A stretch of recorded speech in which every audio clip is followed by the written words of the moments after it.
U.S. can't articulate what their political objectives. And if the political objective is regime change, and that seems to be the underlying commonality between statements from Israel and the U.S., if we triangulate it, we say it's probably regime change. And what matters is the political objectives, not the military objectives. The military objectives are, as Clausewitz would say, the war is an extension of politics by other means. There has to be a political idea or an object that they're pursuing. Otherwise, it's just kill your way to victory. And that has proven to be a failing war strategy throughout history. And specifically, we could look at Israel and Gaza. Well, they might think it's fine in terms of the ethnic cleansing and the genocide of the native Palestinian population. It might be acceptable from an Israeli point of view, but they haven't defeated Hamas and they've lost their standing in the global community. So many would view that as a loss. So the United States is trying to adopt Israeli-type total warfare, siege warfare, maximum pressure, maximum suffering, as Pete Hegseth said, death and destruction all day long. It's hard to say where we're at with this. If this is just going to continue, they're going to continue to incur costs in terms of their relationships with all of their allies in the region. And that's really what matters, because the U.S. can't project power without the cooperation of all of the Gulf states, Saudi Arabia, Qatar, Oman, Kuwait, UAE, Jordan, Bahrain, and Iraq as well. It starts with a simple question and ends in objective reality. Through our journey from there to here, we find one another and ourselves. And as the next 24 hours breaks free from our last, we gaze onward in reflection of the day. Come to your own conclusions. Stay vigilant. Welcome to the Daily Wrap-Up.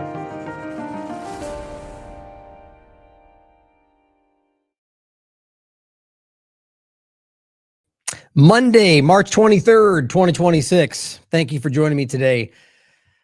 One important article that I think is going to change a lot of people's perspective on this today. And it's not because of the article itself or the location it came from, New York Times, but because of how obvious this has been the entire time and because of follow-up information we're going to add to it and things that we've discussed right up until now. But I thought this was an important piece in the way it came out and the timing of it and what it really articulates. It's we should always, whether it's left or right, up or down, New York Times, Fox News, doesn't matter. We should question all of it and always consider that they could be lying, could be wrong, as always. The reason I'm saying that is because I don't want anyone to think that, as usual, partisans tend to perceive it as trusting one source or the other. And then we all have to get away from that if that's the way we view it. But the point is that this is coming from internal sources, from the White House, from people in the diplomatic situation, and really just adding contextually what we already knew what was going on, that this entire time. And the reason it's so important is not just, the dynamic during the so-called negotiations and who was pulling what and who was, driving what force, ultimately Iran being told they were going towards peace. It turns out that wasn't the case. But really like I said, the few weeks, even months leading up to that, as well as what happened right afterward. And you'll come to find that it's very, very clear. We pointed out the things like the Kurds and the funding that went on there, not a new story for the U.S. government. We talked about the Israeli government admitting publicly in interviews elsewhere that this was decided. The date they bombed Iran was decided weeks at least before they got there. That means they were, under the guise of negotiations for peace, killed the group that met in Iran, just like in Lebanon, just like Soleimani. It's not secret. In fact, it's exactly what they did during the last so-called 12-day war. This is what they do. Very important to understand this. And this only continues to flesh out not only that happened, but who was pulling those strings. What element, as I'm sure you can decipher, was really telling certain groups, Trump included, what was going to happen, how it would play out. And if we just push this the right way, if we just yell this thing at the right time, who cares if it's all lies? We'll get this the way we want it. And on top of that, the real core point is the idea that Iranian people wanted any of it. And this is not new. If you followed this the entire, I say that the last American Vagabond as a platform, since we've been doing this, we've covered the false Iranian revolutions many times. And I don't mean the fact that there's not potential revolution or protest within the government, in the country. Those are always real. In any country, you can find that. It's how they're manipulated and abused and turned into the opposite of what the people on the ground wanted. Happened over and over and over. And many times they're caught doing it.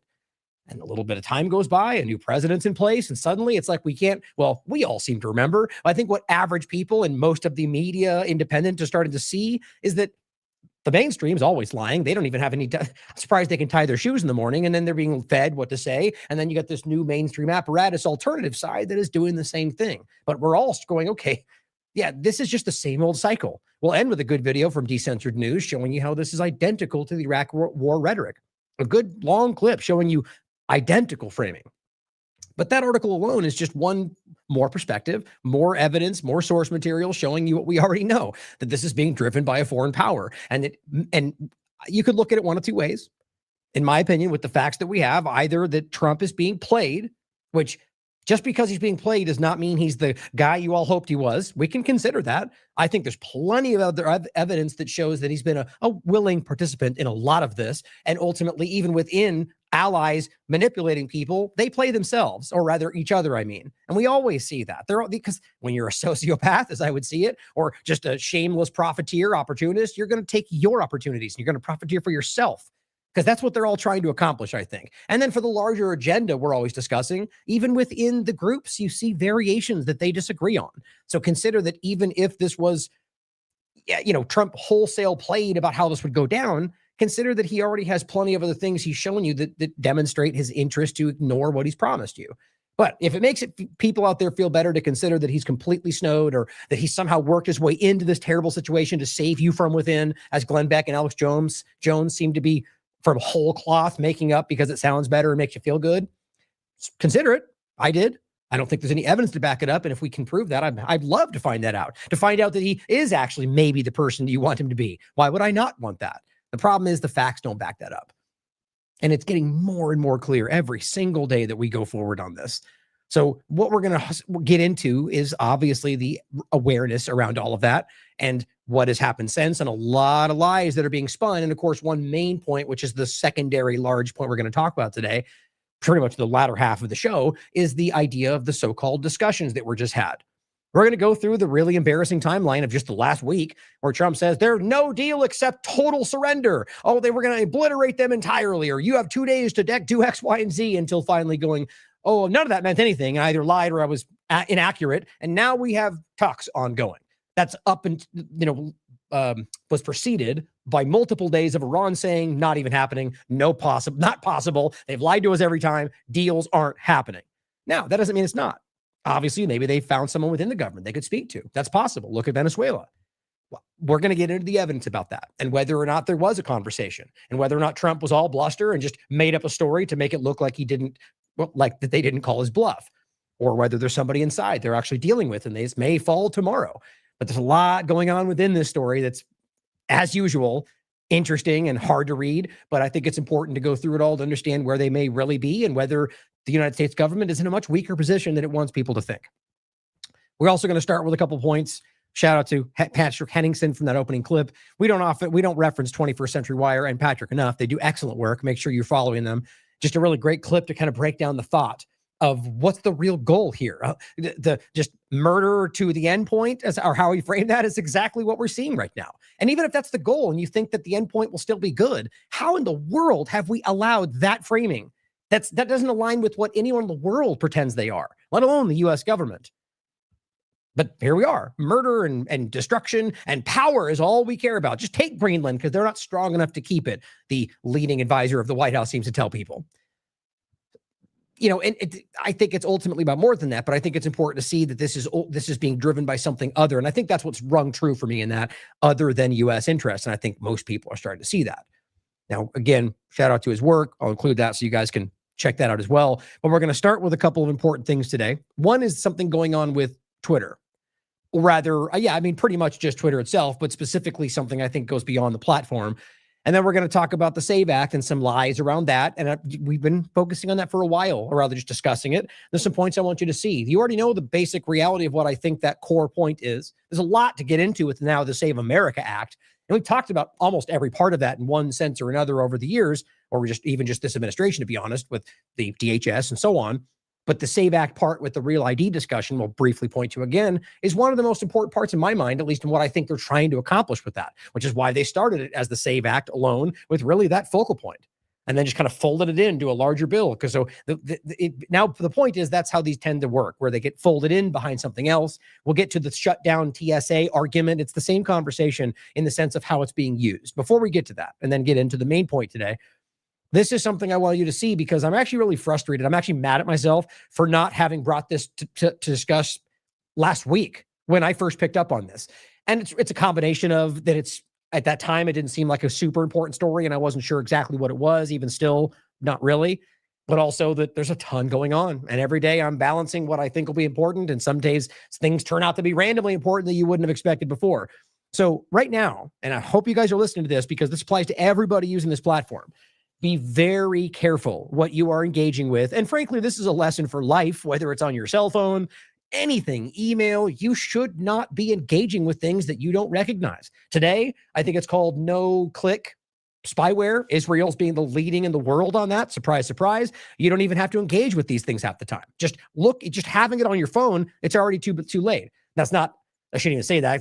That shouldn't be the reason why you just engage with everything anyway. That's the wrong mindset. But on Twitter, weirdly, and I should even say it like that, perfectly timed with the update on the message app side of this. And you know what I think about this, and I shouldn't even say think. Authentics, CHQ, these are Israeli intelligence connected things that are basically running the backside of this platform in regard to your identification, now your messages, the bot element that they told you they were fighting, which I think it was Censored Man, basically proved, and I went through it extensively. I think it's very clear was the solution to the bots, which ultimately just flooded the market with Israeli bots or their propaganda.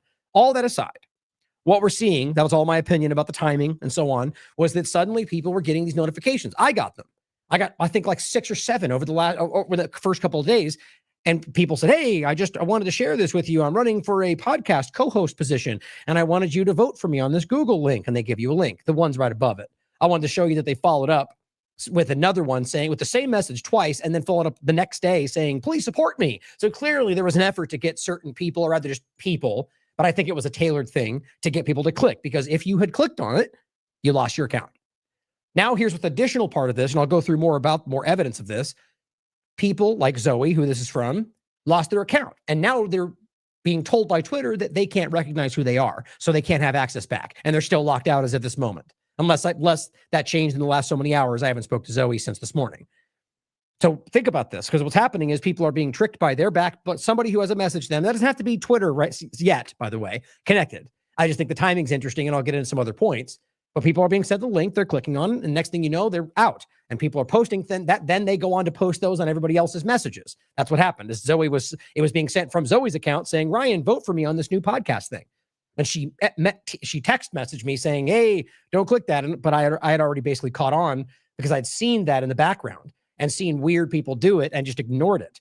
But at that point, I was mad because I could have warned her or could have warned anybody, but I just didn't know what it was, right? So here is another example. Blakely was actually the first person I saw. She sent me a message going, hey, do you want to click this? And I like her work, and I think she calls out good things. And I was just weirded about it. I said, hey, is that from you? And then she responded going, oh my God, I'm glad you caught on to that, because she's now been locked out of her account. Now, I haven't checked if she's back yet. Last I checked, she was posting only on her backup. Let's see. No, that looks like an hour ago. But see, this is hard to tell because I don't know.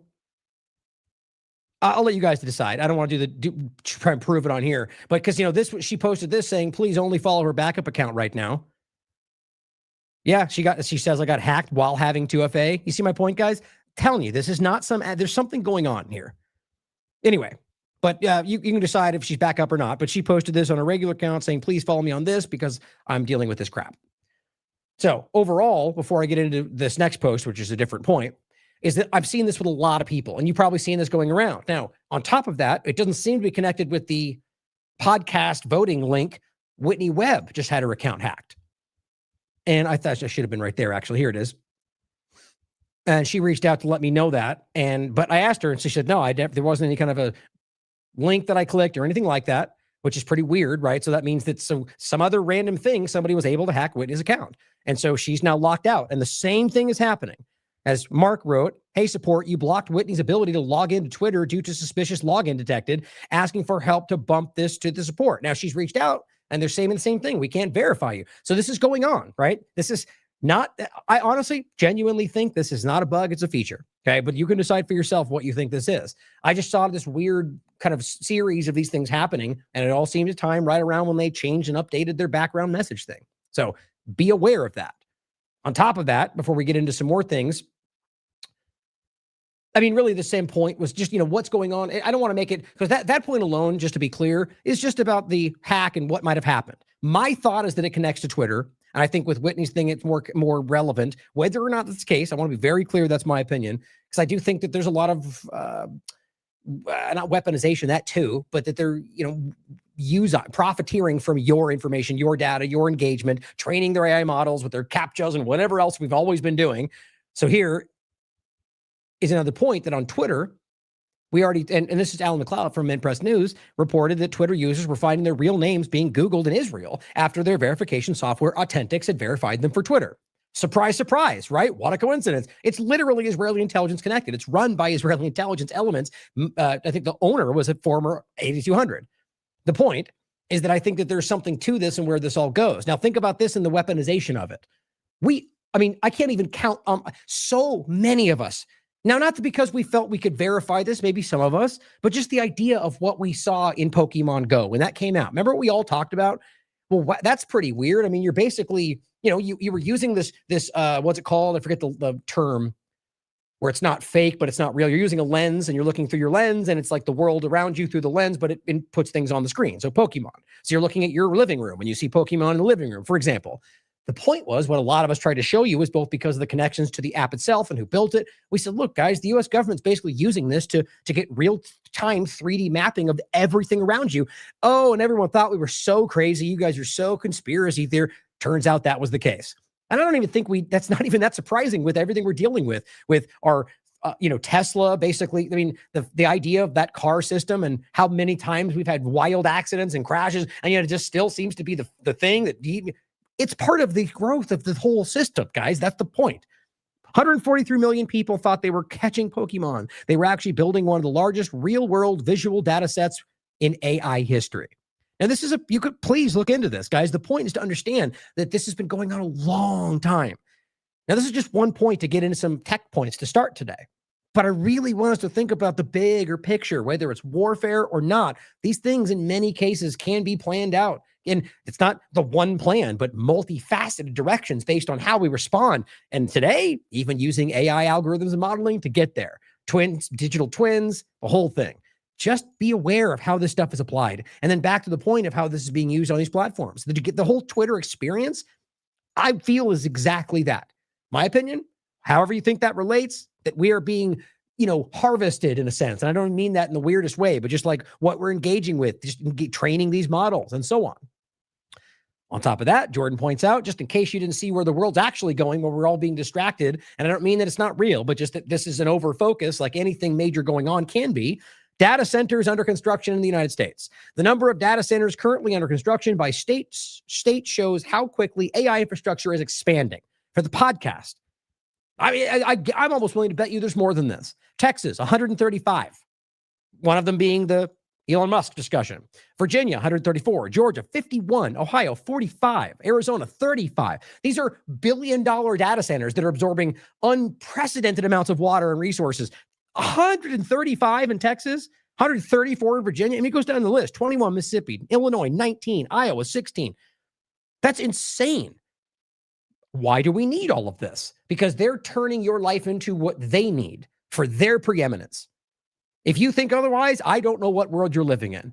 These people you think these people care about our lives? Every day, every second, we get examples from their own mouths that they don't care about human life, let alone our interests. I'll include the welcome to the Palantir world order point to just include this to the segue to the next point, but realize all of this is interconnected. DHS, foreign policy, it's all coming from the same place. Kim.com on the 14th posted about, to the White House, don't listen to Palantir, Alex Karp, Peter Thiel. You are losing. This cannot be turned around. Kim.com was trying to get their attention from the whole, and this includes everything. I wanted to point this out again. At some point, we were going to do probably a deeper conversation about this. This is a guy, his name is Dirty Indy on Twitter, who's claiming he's an ex-Palantir executive. And it is factually correct, he writes, that Palantir intended to take over the U.S. government while heavily funding the effort. Many of his ex-colleagues are now installed inside the United States government apparatus. He says there's a reason that the C-suite of Palantir has him blocked. Now, consider it for yourself. You know, the reality of the point, the situation is accurate, but whether his claims are accurate, whether maybe he's the crazy one that feels spurned and wants to lie about him, who knows? But consider what he is saying, since he literally worked for them and they're all blocked him now, and he seems to align with an opinion that most of us see coming. On top of that, Giannis points out, from Gaza's killing fields to the NHS, now to Britain's Financial Conduct Authority, Palantir's ghastly tentacles have penetrated every pore of the British state. The UK's demos is now well and truly expelled from the UK's democracy in name only. But don't worry. Alex Jones told you it's a small little Democrat thing that we're overreacting about. So just shut up about it, right? Listen to Jones. He knows what he's talking about, apparently, that it's totally not taking over everything around us all over the world. Now, by the way, on that note, and I don't want to say too much because it very well may not end up happening, but I've got an interesting interview planned. And I'm hoping we'll be coming out in the next couple of weeks with somebody who has some pretty alarming and insightful things to say about Palantir and how it connects to the global conversation. Mr. Nobody points out, Citadel CEO Ken Griffin says the world needs a savior, and the hope is that AI will be the savior. Now, he did go on to say in production, so it's selectively edited. Even that, it does make a big difference on what he said, doesn't it? But nonetheless, that we need a savior and AI will be that in production or anything else is still alarming to me. That this is the way they're viewing the world, sitting there with Larry Fink at the World Economic Forum. You know, Trump's right-hand man when it comes to the financial world. I mean, if you think that's a joke, by the way, I'm still blown away how so many people don't even know what's going on in the administration of the people that they support. BlackRock's Larry Fink abruptly becomes part of Trump's inner circle. And this is not just one article, guys. You could care to look if you want to. He was super a part of Trump's first administration. But apparently BlackRock is only bad when it's next to Democrats' names. Hashtag two-party illusion. Even Owen Schroyer points to the AI framework. Hope you can read that. It's really everything we know. It's just an extension of the same, as Catherine said, it is the framework for the control grid. It is what they're building around you. And even Owen points out they're building the AI surveillance state government. Hey, guess what, guys? Too late. That's been built. So I disagree with his framing. This is bigger than that. The AI surveillance state government, guys, we were there long before Palantir. Here is the Palantir and the rest of it is the building stage. But what we're talking about, or what he's pointing to, rather Trump and his AI framework, is the global dynamic. And it's not just about surveillance, if you understand where this really goes. But at least he's pointing to it with concern. You know, it says straight out of dystopia, and some of you are celebrating it. We've lost our minds. Well, only people in the partisanship have. See, I'm glad he stepped away from InfoWars, but what I tend to notice is people, whether honest or not, will step away from that and then just fall right back into the partisan divide. We need to start going back, not go, we've lost our minds, but partisans have lost their mind. That's the right perspective. Because as far as I can tell, anybody I'm talking to that recognizes the two-party illusion also seems to see the bigger picture. And we may disagree on what it ultimately ends up being, but it seems that without fail, every one of you that goes, yeah, two-party illusion, seems to recognize everything else too. What a coincidence. I'm dead serious, by the way. I don't think I've even met somebody who agrees with the idea that it's an illusion of the political divide who doesn't seem to see almost everything else. Think about that for a second and recognize why certain people tend to malinger within the partisan game. I'm not even necessarily talking about Owen. I'm just saying there's plenty out there that he's kind of freshly broken from InfoWars, so I'm giving him time to see where that goes. Wall Street Apes, in regard to the partisanship, comes out yet again and wants to let you know it's all coming down. Donald Trump was right. This is posted on the March 22nd. Gee, what else was going on the March 22nd? It's like, who knows? Nothing else, apparently, because this is all that matters. Director of the FBI, Kash Patel, confirms with facts. By the way, I'm pretty sure this video is from like a year ago, but whatever. And it says, Nancy Pelosi, and if it's not, it's even better for the point. Nancy Pelosi involved in setting up January 6th. Correct. She made sure there was no National Guard. Correct. Nancy Pelosi and her team were busy filming. Correct. 250 agents. Okay, correct. Good. Correct. Hooray. Guess what? Nothing's going to happen. Watch. Now watch as nothing happens. I mean, look, I hope I'm wrong. I say it every time. I mean, but I can't even take this seriously anymore. How many times can people like this hype the same point and not even with new information and nothing ever happening? Not even the direction, not even a subpoena, I don't see a single piece of legal momentum, documentation, even like prepping for some kind of a lawsuit, nothing, or indictment or anything.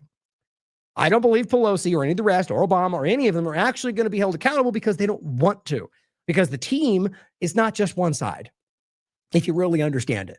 I genuinely hope I'm wrong. But as I said with Comey, as I said with James, both of which who should be in prison, both of them have been dismissed because they set it up to fail, like I said in the beginning.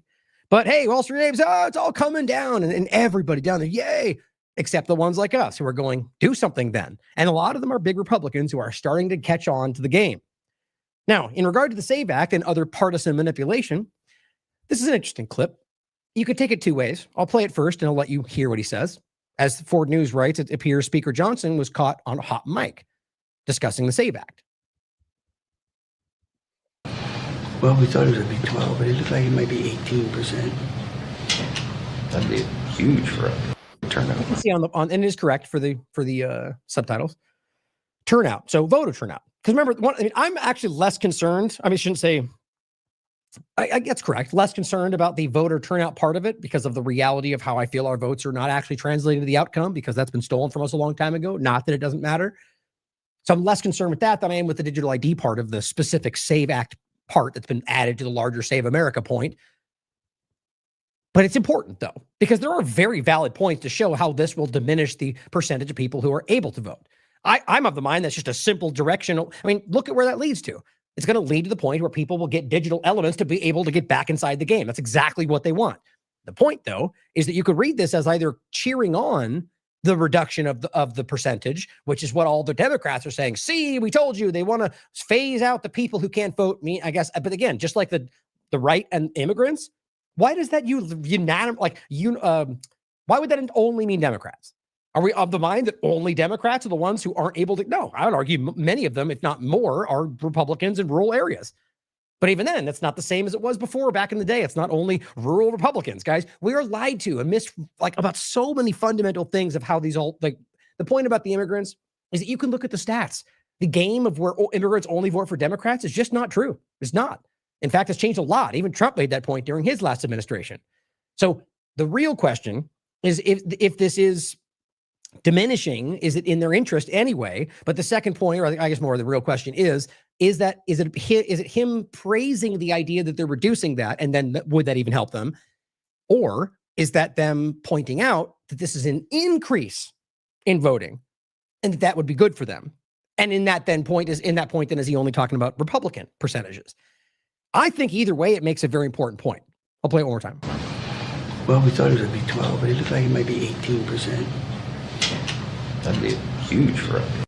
Right. Okay. So there's only a couple ways, right? So first, let's take it as what some of the Republicans are arguing they're talking about. Well, he's just talking about the fact that it will increase the percentage of Republicans that engage. Well, guess what?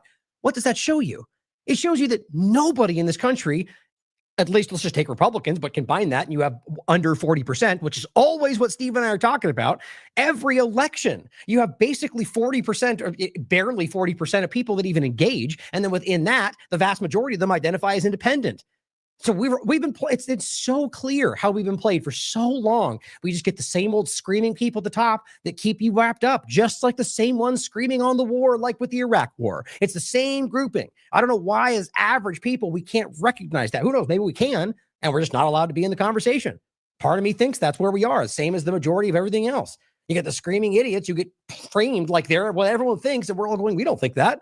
I don't know. But my point is, if it's only 18% and that's a positive number, then nobody believes in these people, then nobody votes for these people, and they're hiding that. But if it is because he's talking about the total turnout, well, then it's the same point anyway. Now, I want to be clear that this will reduce percentage in voting turnout. And I don't know why that wouldn't matter for people if the argument is to make sure every American votes. Seems kind of counterintuitive. But all that aside, I think what's most important is that, one, they're lying about a lot of this stuff. And really, again, that this is more than just about voter turnout, especially when you realize what I think the reality is about the voting.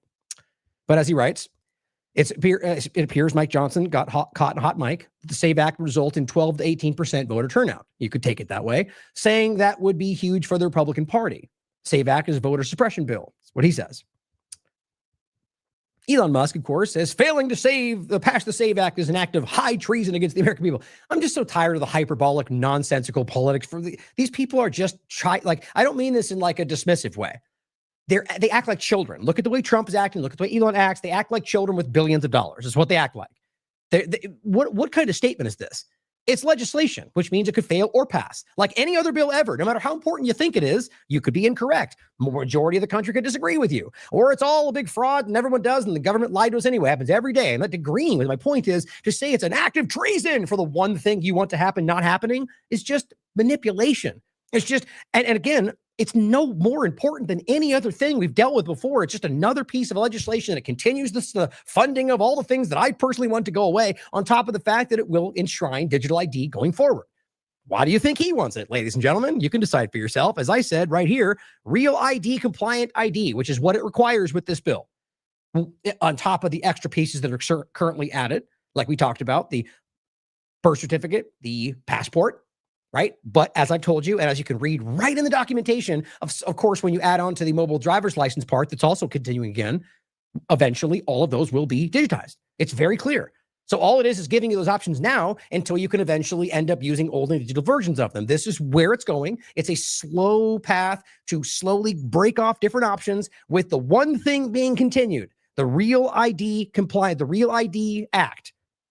You don't need that. You don't need that part of it to do what they claim they want, which is to protect voting, right? So if all it is protect voting, and that's just the original SAVE Act part of it, then you don't need the digital part. So why are they doing that, right? If that seems to be a point of contention, and it is for a lot of people, then why wouldn't they just move it out of the way if what they really wanted was to protect voting?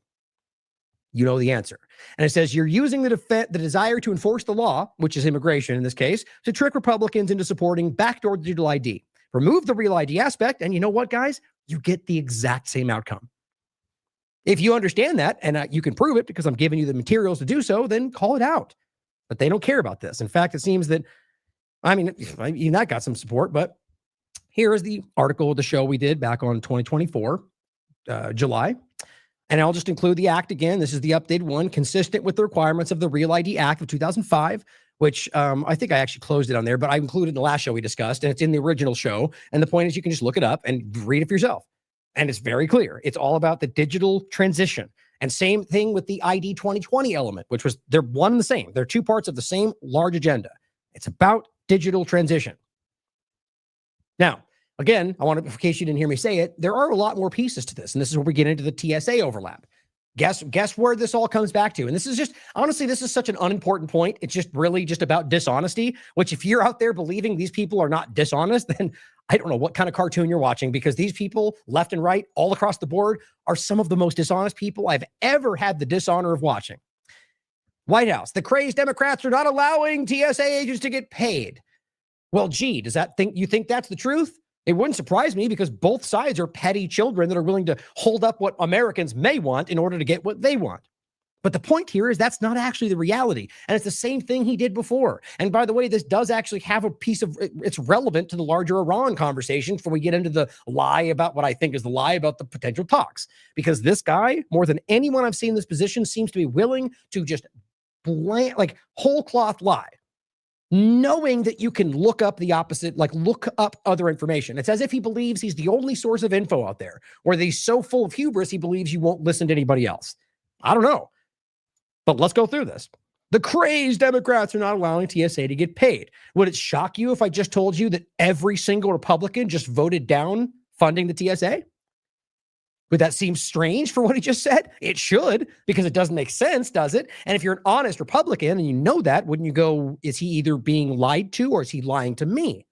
And either one should be alarming to you if you're an honest person. This person this is even back on the 16th. And this is what I was going to show back when this was happening on the 16th. I never got to it. It only came back around. In 24 hours, Senate Republicans blocked 5 separate bills to fund TSA and so on. Now, you could pretend that's not true. It is, but that's not the point for today, because it happened again. We'll get to that right now. The point is that did happen, and they are claiming Democrats don't want it. But the reality of the whole thing, guys, is that Trump on the 8th and before that said very clearly that he refuses. And this is my point. He knows he said this. He knows it's out there. He knows we're aware that it was stated, right? Just like with the Iran conversation we'll get to. Only sees obliteration, no ceasefire is possible. Donald Trump refuses to sign other bills until SAVE Act is passed. Okay, so here's the thing. You can argue that you agree with him. You can say, you know what, the SAVE Act is so important that we won't allow anything to happen until they give us that. But what you can't do is pretend that that's their fault, right? Because, I mean, it's both of their fault, as always, like the shutdown, as always. because both sides are failing to put, compromise. In this case, though, this is Trump saying, we want this, and you won't get anything until we get what we want. Now, I guarantee you they're playing their same games, but you can't pretend like this is anybody else's point other than him putting his feet down for this. And maybe that's what he thinks you want. That's what I'm saying. You could even agree with that, but it's his choice. So vast majority responsibility goes to the person who set the table with that divide.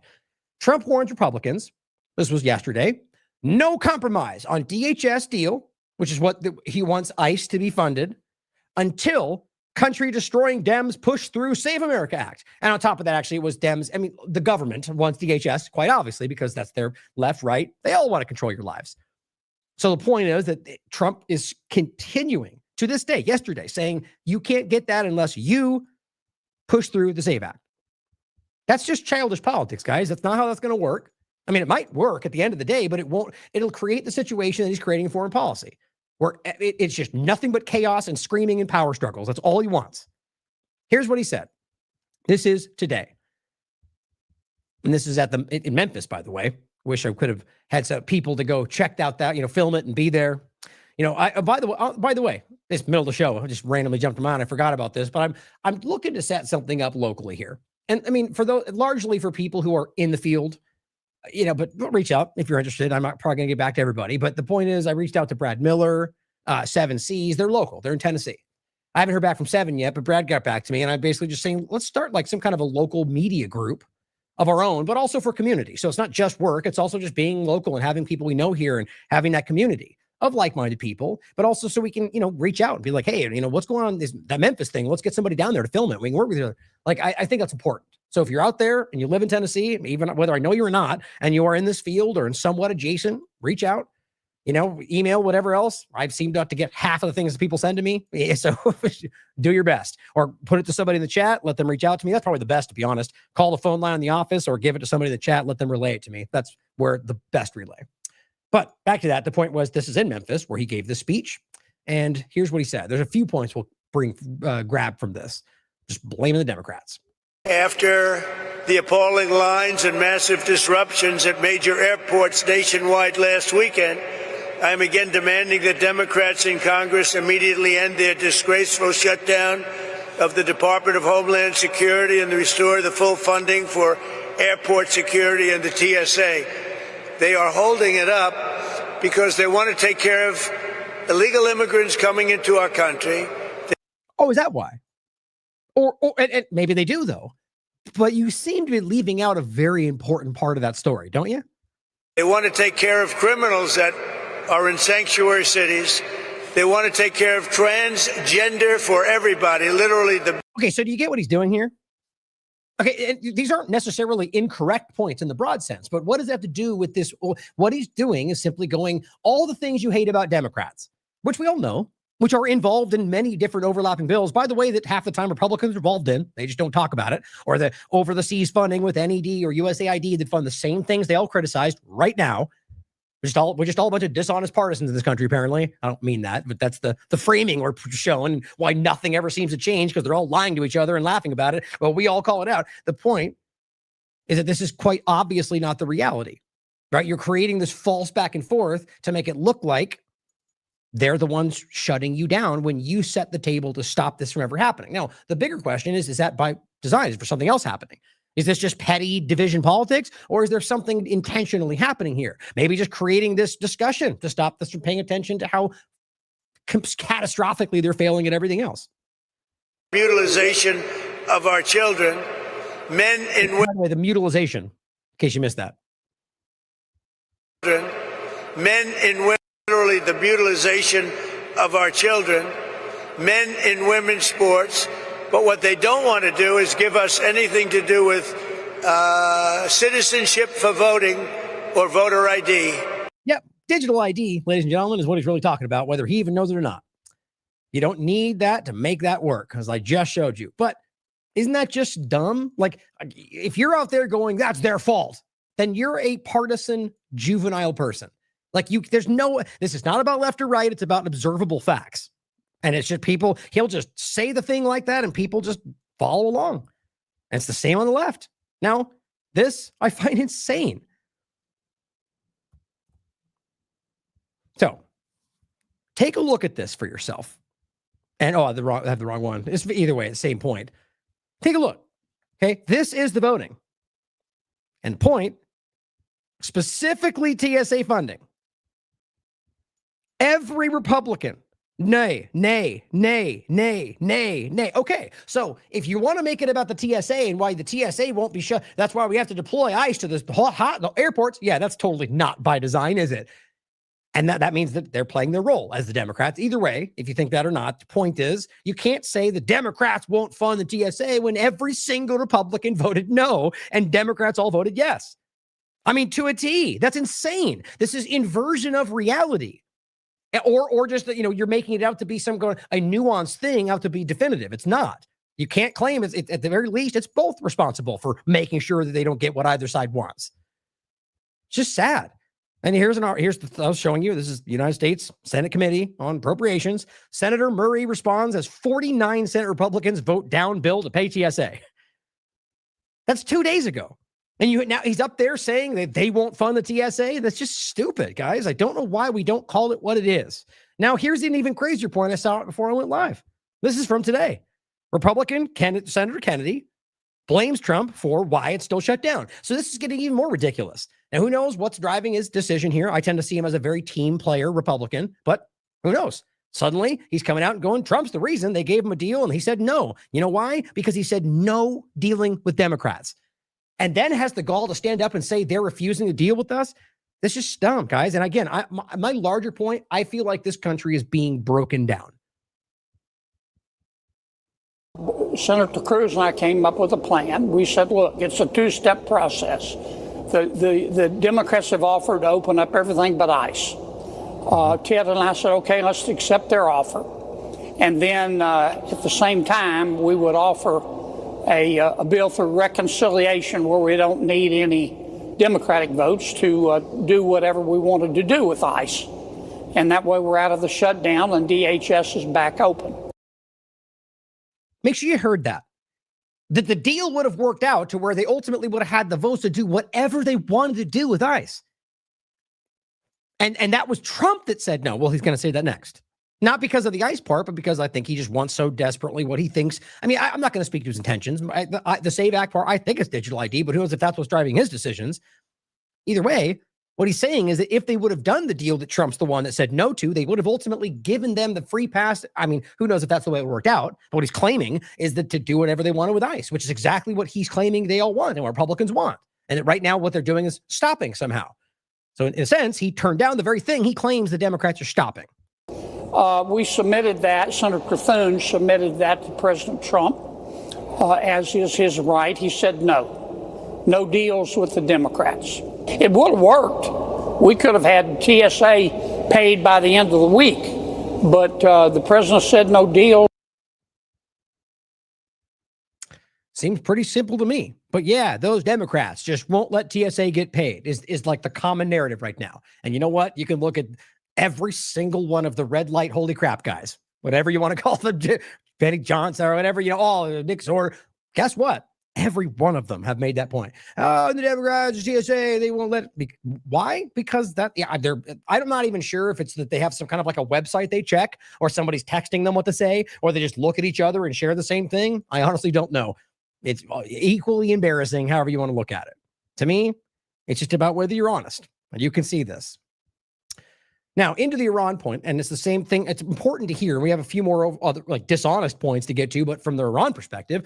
But it's important to think about that. Like if they're willing to be so shockingly dishonest, just knowing that you can look and see that they're lying with something so small in the context of what's going on in the world.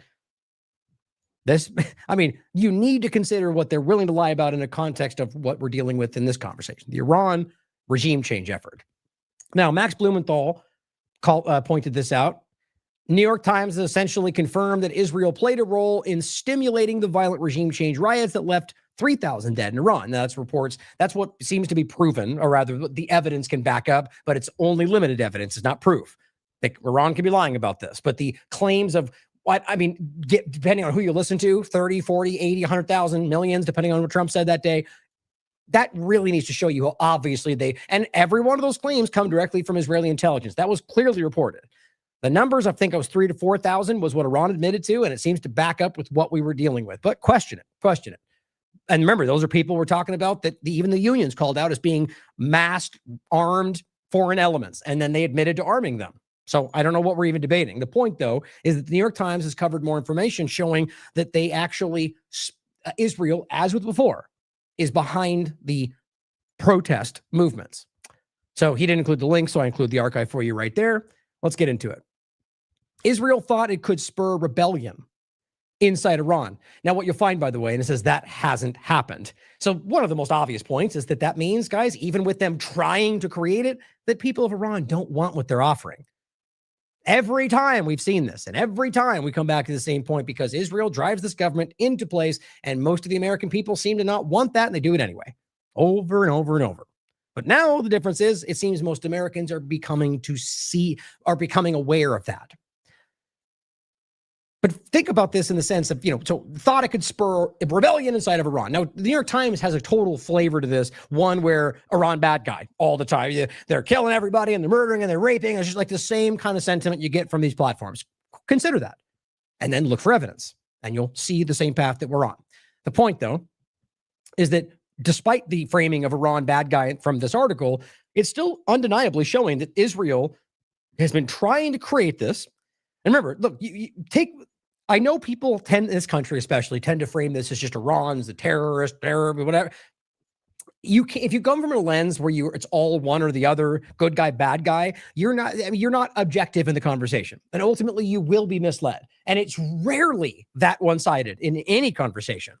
So the point is that coming at it from this perspective and thinking about what Iran is dealing with, think of it a random country. It's Greece. Okay. And ultimately, you have a situation like this where Israel decides they don't like the Greek leadership and just decides to go in there and spur unrest and arm and fund and put their own assets inside and drive these things and then literally start creating paid revolution. Now, right there, do you think that's legal? Do you think that's justified? Whether or not you like or dislike the Greek government, whether or not you think Greeks fund terrorism, that's not legal. Just in case that wasn't clear to everybody, okay? It doesn't, just because we have these cloak and dagger movies about what the CIA does, most of those movies are showing flatly illegal things. But we're good guys, so we do it. It's okay. Shh. That's the idea they want you to think. It breaks international law. I mean, most clandestine operations do, if you really break it down. It's weird that works that way, right? But it's always framed as like we're getting, sabotage, cloak and dagger, assassination. Well, these are all crimes. Literally, there's no situation where you can just unilaterally, Osama bin Laden, that was a crime. Literally, because if we're supposed to tell ourselves that we present the evidence and we charge them with crimes, but we all just let it go because he's a bad guy, any of them like that. Now, you may even argue that should have worked that way because he was just so bad. And you may be right. Then ask why the U.S. government worked with him for all those years and why the Washington, I always do this, was it Examiner, Washington Post, called him a warrior on the path to peace. That's Osama bin Laden, until suddenly he was the bad guy or Saddam Hussein was their ally until suddenly he was the bad guy. And that's not even to say they're not bad guys. The point is they work with those people is the point. But realize that they doing what they're doing inside this country is illegal, period. And so that should matter when you're talking about doing things for democracy and changing it, even though they still scream that word. But when's the last time they ever actually followed through with that? Because they don't want that. But so think about that as we go through this, that from its core, its origin point, what they're doing is wrong and illegal. And they're destabilizing the very country and the very people, the very communities that they claim they're fighting for. In Syria, in every other place they've ever done this in my experience. It really is that simple. President Trump's hopes that an Israeli plan to ignite an internal uprising against Iran's theocratic government could bring the war to a swift end have so far been dashed. Now remember, when they're talking about a theocratic government, which simply means relating to or denoting a system of government in which priests rule in the name of God or a God.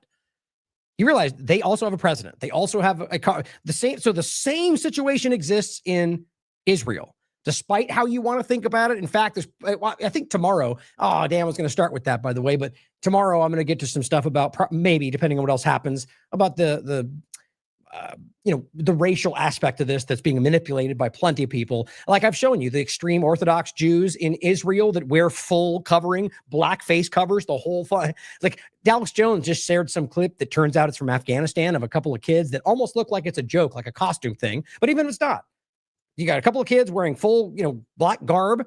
Cultural differences, agree with it or not. The game of what he's playing is called slave, Muslim, Islam, terrorism. It's insane what these people are trying to do. And the point is, if you're concerned about that, then you should be concerned no matter where it takes place, including in Israel, which you'll never hear them called out, including Tommy Robinson tried to use the picture of the one happening in Israel and says, look how bad Islam is. And he didn't even realize it was actually in Israel. And I've broken it down. I even just showed you from the forward.com and a Jewish platform saying, yes, those are Orthodox Jews. So why don't we care about that? Why don't we care about the head coverings for many Orthodox Jewish women are forced to care? It's the same thing, and it's always one-sided because they're framed as the bad guy. Now, I digress. The point, though, is to realize that we're deciding what's good and what's bad based on what Israel seems to want. Within days of the war beginning, said David Barnea, the Mossad chief, his service would likely be able to galvanize the Iranian opposition, meaning Mossad. So just to be clear, right out of the gate, Mossad has been doing this our entire life. Constantly, nonstop trying to manipulate what's happening in Iran. So if you ever stood back and wondered why they might do things, you might, selectively stop, censored this, stop these platforms, don't let their media come through.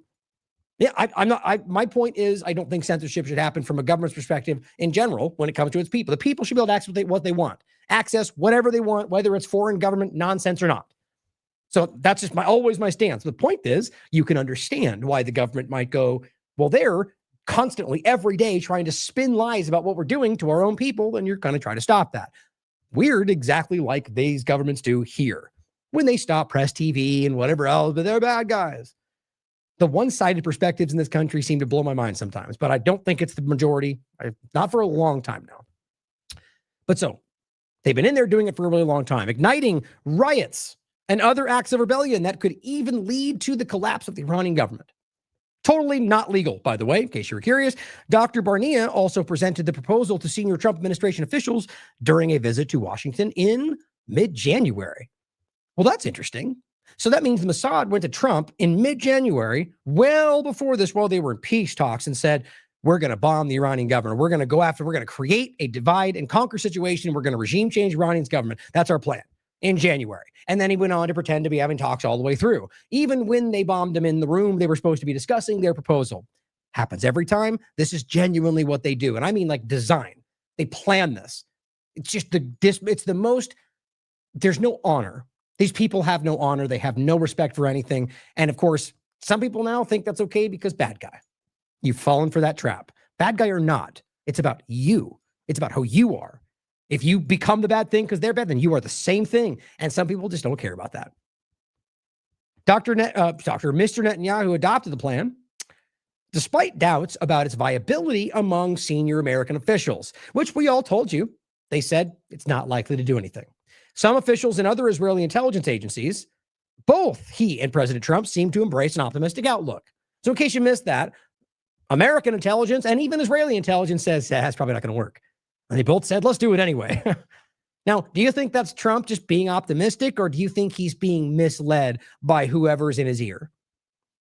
You can decide, but I think it's quite obvious. Well, as Dan Bongino, you think someone's walking his dog. He's only one walking his dog. Well, guess what? There's plenty of other people in the room, and people in there were going, that's not true. That's not going to happen. U.S. intelligence, Tulsi Gabbard. And he listened to somebody. So Dan Bongino's lying. Big surprise. Killing Iran's leaders at the outset of the conflict, followed by a series of intelligence operations intended to encourage regime change, they thought, could lead to a mass uprising that might bring about a swift end of the war. Now, again, nobody believed that was what was going to happen. Both intelligence, it seems, at least parts of Israeli intelligence, but specifically American intelligence, was telling him, if you take out the leaders, remember the quote, you're likely going to put more of a hardline person in there. Now, whether that's their perspective through their broken understanding of what Iran's government is, or that's the truth. Either way, it was the opposite of what Netanyahu was telling Trump. I don't think it's hard to miss. He listened to Netanyahu, guys, against American interests, against American intelligence, against what other parts of his American government had to say. even against what some of the Israeli government had to say. Killing Iran's leaders at the outset of the conflict. So again, this was their plan. So understand that all the time leading up from then in between, where they were pretending to have negotiations, they were already planning to assassinate these people. They were already planning these intelligence operations, which are currently ongoing. So ask whether the lies about everything. I mean, really, the best way to look at it is everything could be an operation, could be a deception. That's how they see this today. And they thought it would lead to a mass uprising. And again, it did not, according to them. So there's no room in which you should be thinking that the Iranian people wanted what they were selling, just like every other time before it. 3 weeks into the war, an Iranian uprising has not yet materialized.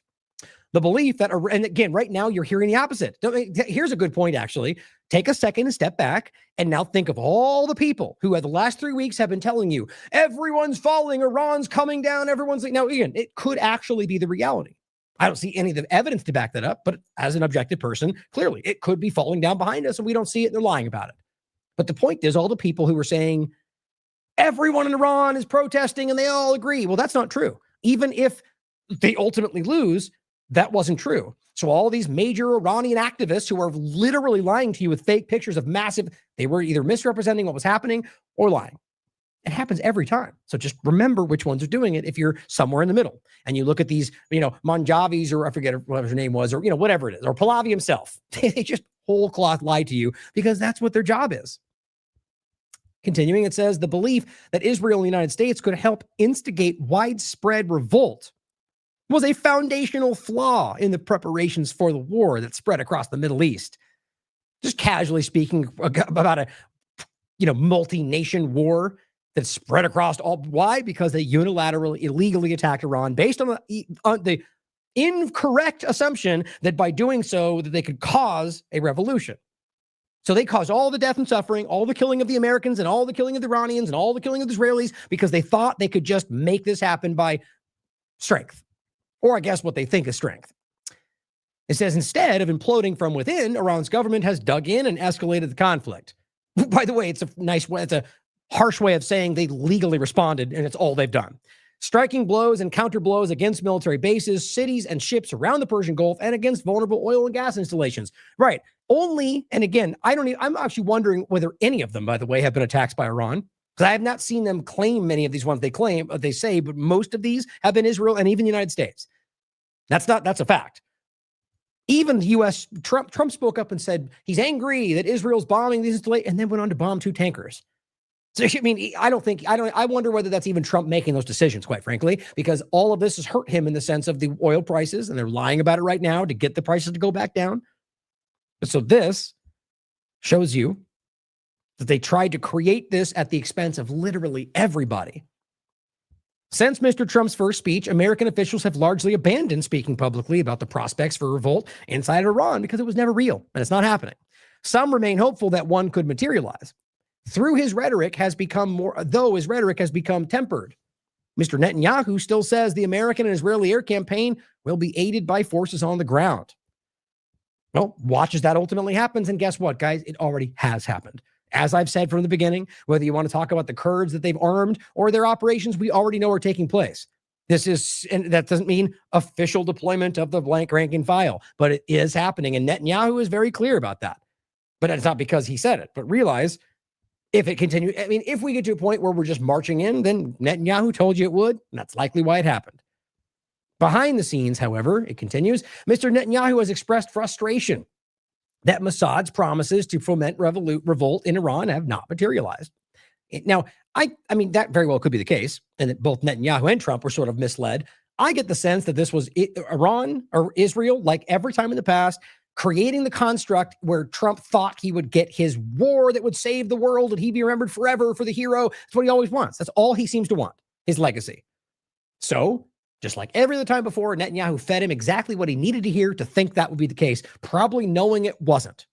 Just getting one more, they're just another battering ram, another U.S. presidency to throw at Iran and get what they just, at least they're weaker now. We'll wait for the next president, do it again. You have to understand that this is how Israel's operated. And this is the reality when you understand the wars the U.S. has gotten into at the behest of Israel my entire life. It's not even a secret anymore. It's publicly discussed. He's written books about it. This is where we are. Iran was the end point. And now Lebanon's spinning off around the side of it because he sees, I think, his last opportunity. But realize that's not the same. I mean, right now, they need to frame that as all Iran, right? Because that's how they justify it. But watch as we get into the continuation of Lebanon still being bombed right now, even under the guise of pausing the war. Well, weird how that works out. So we're being told that shows us then, I guess, that Lebanon is another war of aggression for no justification. Yes. Welcome to the conversation.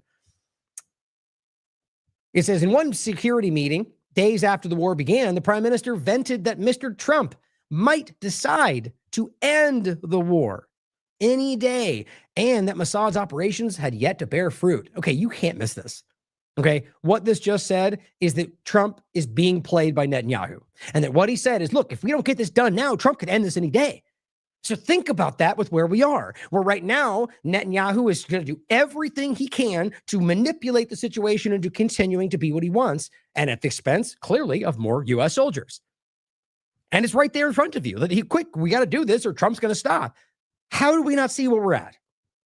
In the run-up to the war, current and former American and Israeli officials said Mr. Netanyahu invoked Mossad's optimism about a possibility of an Iranian uprising to help convince Mr. Trump that bringing about the collapse of the Iranian government was a realistic goal. Again, despite his own intelligence and despite everyone around him other than the Israel, influence, like the Stephen Miller types, telling him that this was unlikely to be the reality. But Netanyahu convinced him otherwise. And that it was possible. So we're going to engage with one of the most unpopular wars in U.S. history, knowing it was going to be a catastrophe because of everything we've always been talking. I mean, everyone's been theorizing and gaming this out forever because it's always been Israel's plan. It's not even secret. And a possibility of this outcome was enough to make this happen. That has to be alarming. Many senior American officials, as well as intelligence analysts at the IDF and their military intelligence agency, Amman, viewed the Israeli plan for a mass uprising during the conflict with skepticism. Think about that. Even their own team didn't agree with that was possible. U.S. military leaders told Mr. Trump that Iranians would not come out to protest while the United States and Israel were dropping bombs. Gee, who could have pieced that together? Maybe because you were bombing.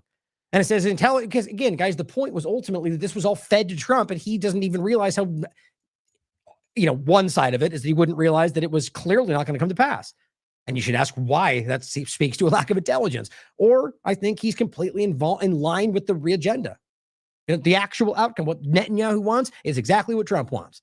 I don't know how to see it any other way. I'm not trying in any way to give Trump a pass, but that's how it seems to make the most sense right now, that he is being completely manipulated. And like I said in the beginning, that does not mean he's the good guy. His own actions have belied that, but he is a diehard Zionist, a part of the plan. I don't know. I just what seems to make the most sense with where we're at right now. U.S. military leaders told Trump that they would not come out. Intelligence officials had assessed that the possibility of a mass uprising threatening the theocratic government was low. Please let this sink in, especially for those that support what he's doing. They knew that this was the likely outcome, a never-ending reality of war that was going to spiral into another forever war. And they doubted that the U.S.-Israeli attack would ignite any kind of civil war, and they did it anyway. So either he decided to gamble on your lives, or he was lied to. Now, it's regarding the Kurds. It says, while many of the specifics of Mossad's plans remain secret, one element included supporting an invasion by Iranian Kurd militia groups based in northern Iraq, which, by the way, is already happening. Now, whether or not they've been directed, and they're there, and they have been armed, and they have been funded, as Israel told you, months before we got here. Just because Trump says, we don't want that now, after they've already initiated it, that could be that he genuinely didn't want it to happen because he realized he was being played, or he just did it to make it seem like he wasn't involved with that. I don't know. But it's yet another example of an illegal insurgency. They're funding and arming a proxy group, a literal proxy group. They used them in Syria. They've used them a lot of places, and literally of them were used. They drop them the moment they don't need them, and they never give them what they're promised. And yet here they are again. It says both the CIA and Mossad have given arms and support to the Kurdish forces. That goes back in multiple places around the years. The CIA had existing authorities to support Iranian Kurdish fighters and had provided arms and advice well before the current war. You have to understand that means with the intentions of doing this in Iran.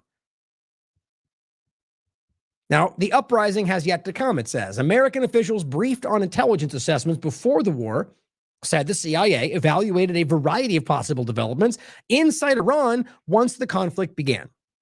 Intelligence agencies considered a full collapse of the Iranian government to be a relatively unlikely outcome. But yet, that's what we were all told. Oh, it's so weak, it's going to go down. We get rid of Khomeini, it's all going to come down. Because they just tell you whatever they need to say in the moment to make you think like it's all going to plan.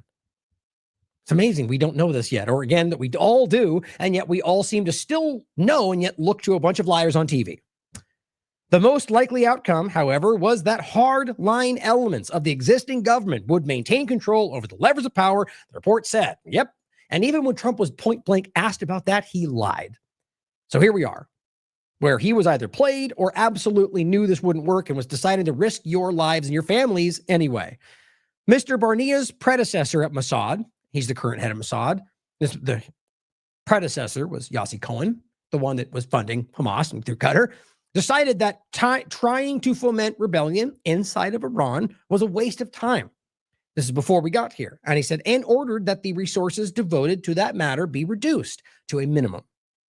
During Mr. Cohen's tenure, which ended in 2021, Mossad calculated how many of the country's citizens would need to participate in protests for them to truly threaten the Iranian government, comparing the estimates to the size of actual protests in 79. Okay, one more point here on the same thing. So what have we been told about Iran our entire lives? Everybody hates them, and it's a dangerous terrorist government that's it's basically holding them by gunpoint, and nobody wants to be there. Everyone hates the government. And yet all this time, they've been trying and trying and trying. I mean, look, this goes back to well before. This is just referencing 2021, but it goes, so all this time, they've been in there trying to incite rebellion, and yet still they have failed. And now we're coming to a point to where they truly just give it its final shove, and Trump and Netanyahu go full blow, and they fail yet again, at least so far. How can anybody honest look at that and go, clearly the Iranian people want to revolt? No, anything's possible. One of the arguments the article tries to make is, well, they would if they wouldn't, basically, if they go out, they're all going to get shot by Iran. Well, certainly possible. Wouldn't that have been factored in if that was the case before you got here? That wouldn't be some accidental awareness once you're doing it? Clearly. It's also just not the truth, guys. I'm not saying Iran's government's not capable of all the things we've seen, but it's just not the reality. You could prove it 100 different ways over, including people we often talk to, people that have been in the country, people who are currently in the country. But who cares, right? Because Trump said. But the reality, though, is how long they've been trying. It just shows you that they're not really, that country, the people are just not what they're saying. It says, quote, we wondered if we could bridge the gap, Mr. Cohen said in 2018, and we came to the conclusion that we could not. It's very simple, that we were trying to create unrest and revolution. We were trying to create that, and we just couldn't make it happen. That is as clear as it gets. The people were not on board. Instead, Mossad's strategy during that period was to try to weaken the government until it essentially surrendered to Israel and American demands. Oh, okay. So who cares about the people? Who cares about saving them? What we always wanted was just to control. So the effort to make them revolt against their own government, to hide our actions, not going to work. So let's just go right at them. Yep, that's it. And it's not about freedom. It's not about new government. It's about control, as always. To weaken the government until it essentially surrendered. And guess what happens in that long-term sanctions? People starve to death. Families die. Babies die. That's the reality. But it's worth it to them. Just ask Madeleine McCain. It's worth it. Using a combination of crippling economic sanctions and operations to assassinate Iranian nuclear scientists, by the way, which is a shockingly obvious war crime, and military leaders and sabotage nuclear facilities, which could end up being huge explosions. But, who cares? Israel, good guy, apparently. Doesn't matter. They can do all the terrible things, white phosphorus, cluster munitions, gas attacks, but it's okay when they do it because they're fighting evil, guys. Just don't forget that. Over the past year, as the prospect of Israeli military action against Iran became more likely, Israel, just like Rubio told us, they were going to attack one way or another, so we felt that was probably the last way they pushed Trump into it. And that's not to say he was not willing, because he said it beforehand that he was. But it says, over the past year, as the prospect of Israel's attack unilaterally and illegal became more likely, Mr. Barnia reversed Mossad's approach. devoting the agency's resources to plans that could lead to toppling the government in Tehran. So all he said was that over the last year, when it seemed clear that Trump was going to be a malleable partner to shove into this war, well, they started funding regime change again. And I think they always had. It's about where they focused on the effort. In recent months, according to officials, the Mossad element came to believe that Mossad could potentially begin igniting riots around Iran. Right. The protests. They want the people with the mask, burning things down, beating up cops. Those are the riots. Exactly.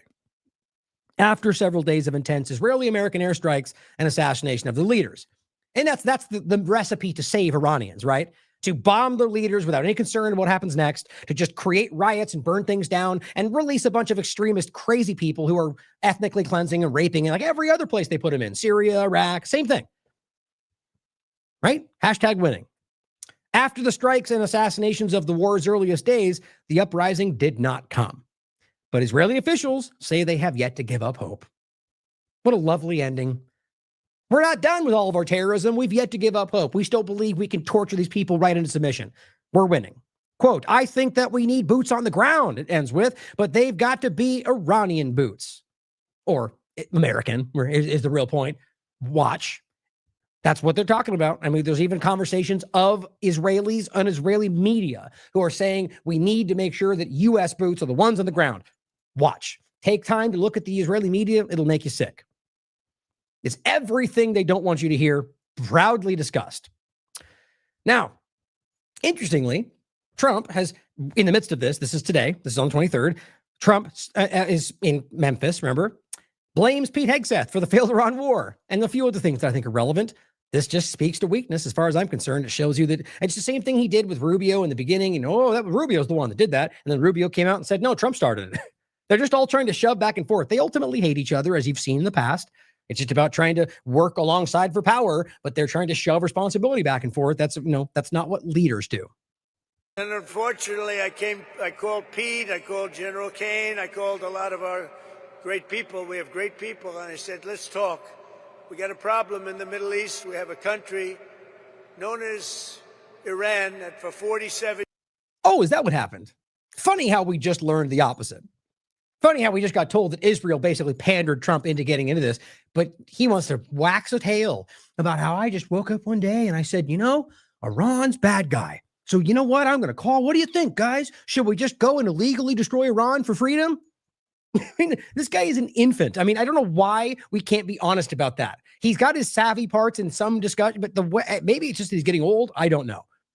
The way that he does this is so infantile, and it's just embarrassing. Again, because you can literally look at what he did before this, and it wasn't what he's saying. He's just trying to recorrect the narrative because he knows that the blind followers will repeat it, and it becomes, I mean, it's worth thinking about. Let's just say 90% of Americans are aware that's not true, but he says it. So you get the 10 million follower Elon Musk types on Twitter who yell the thing that gets more influence because they have more influence on the platform. Then their AIs grade that as somehow being more realistic. And I mean, you go forward 10 years, look back, and I bet you it tells you that he was right. Think about that for a second and how they can manipulate that kind of idea. But maybe it's not even by design, but the reality is how far we go until one day it's just the history is written by the winning hand, guys. And he just embarrassingly dishonest. Fortunately, I called Pete, I called General Kane, I called a lot of our great people. We have great people. And I said, let's talk. We got a problem in the Middle East. We have a country known as Iran that for 47 years has been just a purveyor of terror. Incorrect. In like literally every possible way.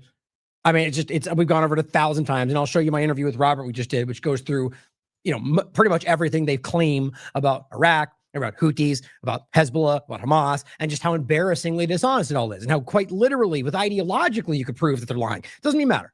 On top of the fact that they provably fund, I mean, I can't, it's amazing to me, like I say this every time.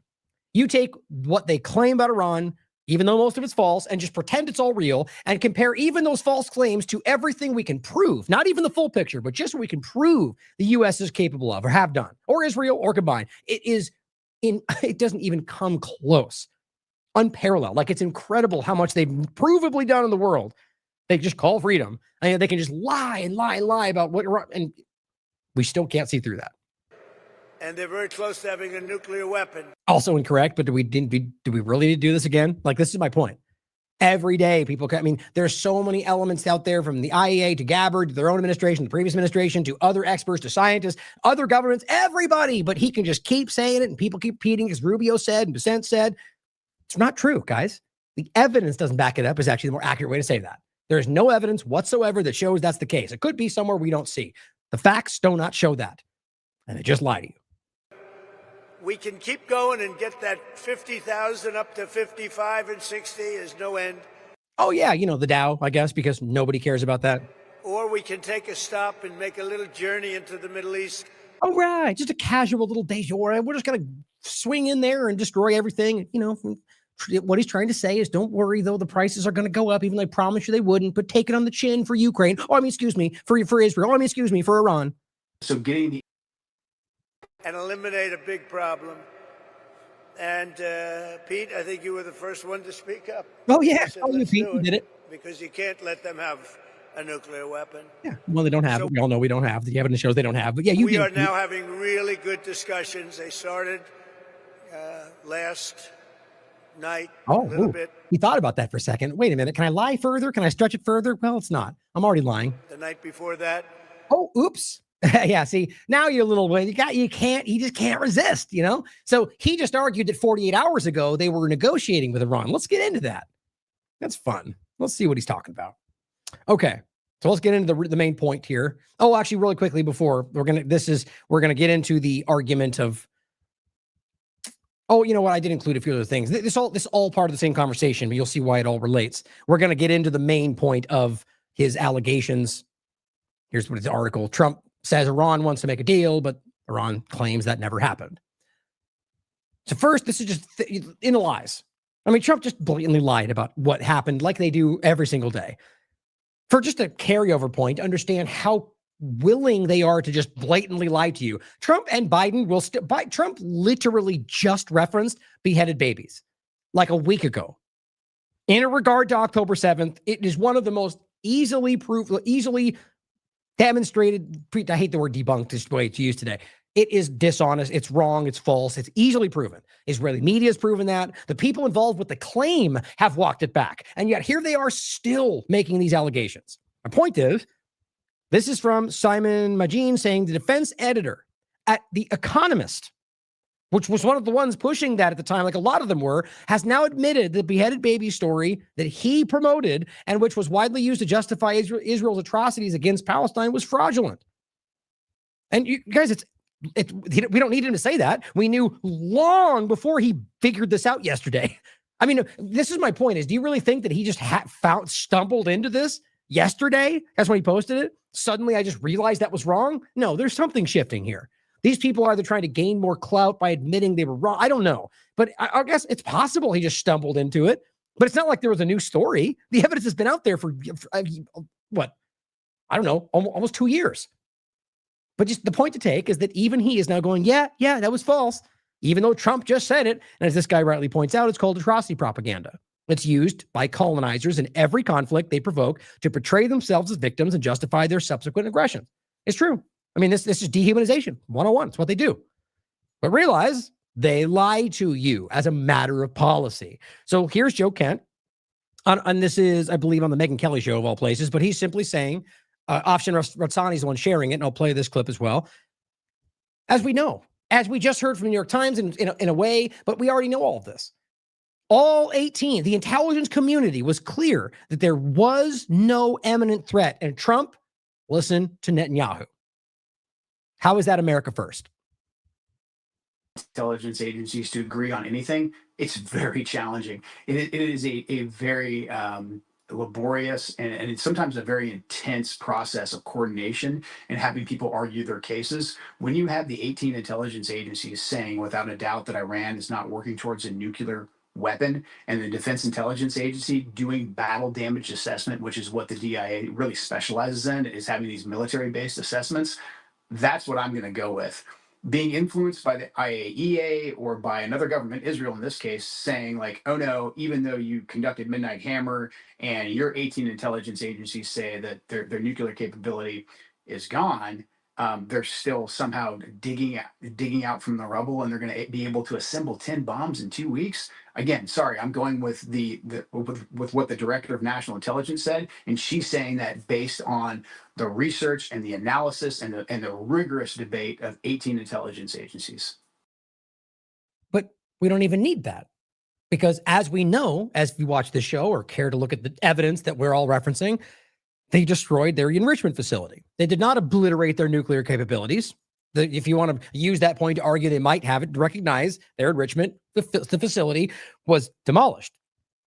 That's publicly acknowledged. And the point is, that means even if they had them, they wouldn't be able to enrich it. That's on top of the fact that they aren't even going in that direction, as Witkoff lied about, and the International Atomic Energy Agency's Director General said at the end of last year that 60% of 465 kilograms was within their safeguard.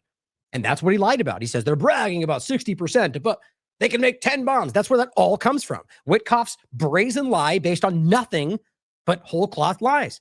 What do you think is driving that? You think Witkoff just unilaterally decides to make this happen for his own devious?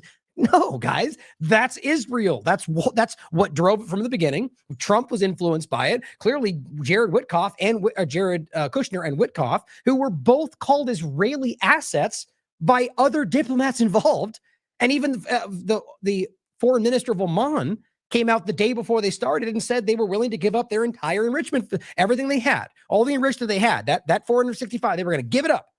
And Israel bombed that night. You just can't miss this. It's so obvious. Now, he also shows this link in here, showing you that their strategy of Iran. Iranians have only been very methodical and actually judicious in their escalation. They have actually only escalated, like basically they've been responding to their attacks. And you can look for yourself. It's not hard to see. I think they're doing this the right way. They're showing the world they're not what they've always claimed they were. I think that's always been obvious if you care to look. You have said, and you warned us all since the 12-day war, actually, that this war was coming. Just how would you characterize Iran's escalation right now, the escalation strategy? Because I suppose that's what everyone's thinking about right now. Yeah.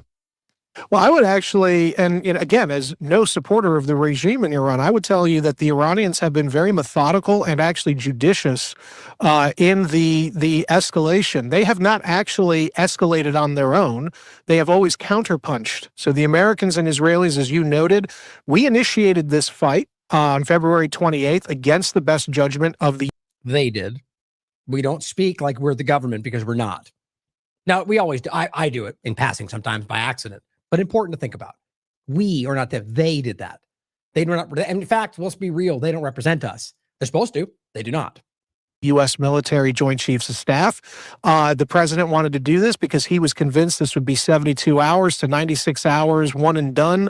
Yeah, and where do you think that came from? His own intelligence told him the opposite. It's not hard to see. Like, I really want this to be clear to people, guys. There's not even debate here.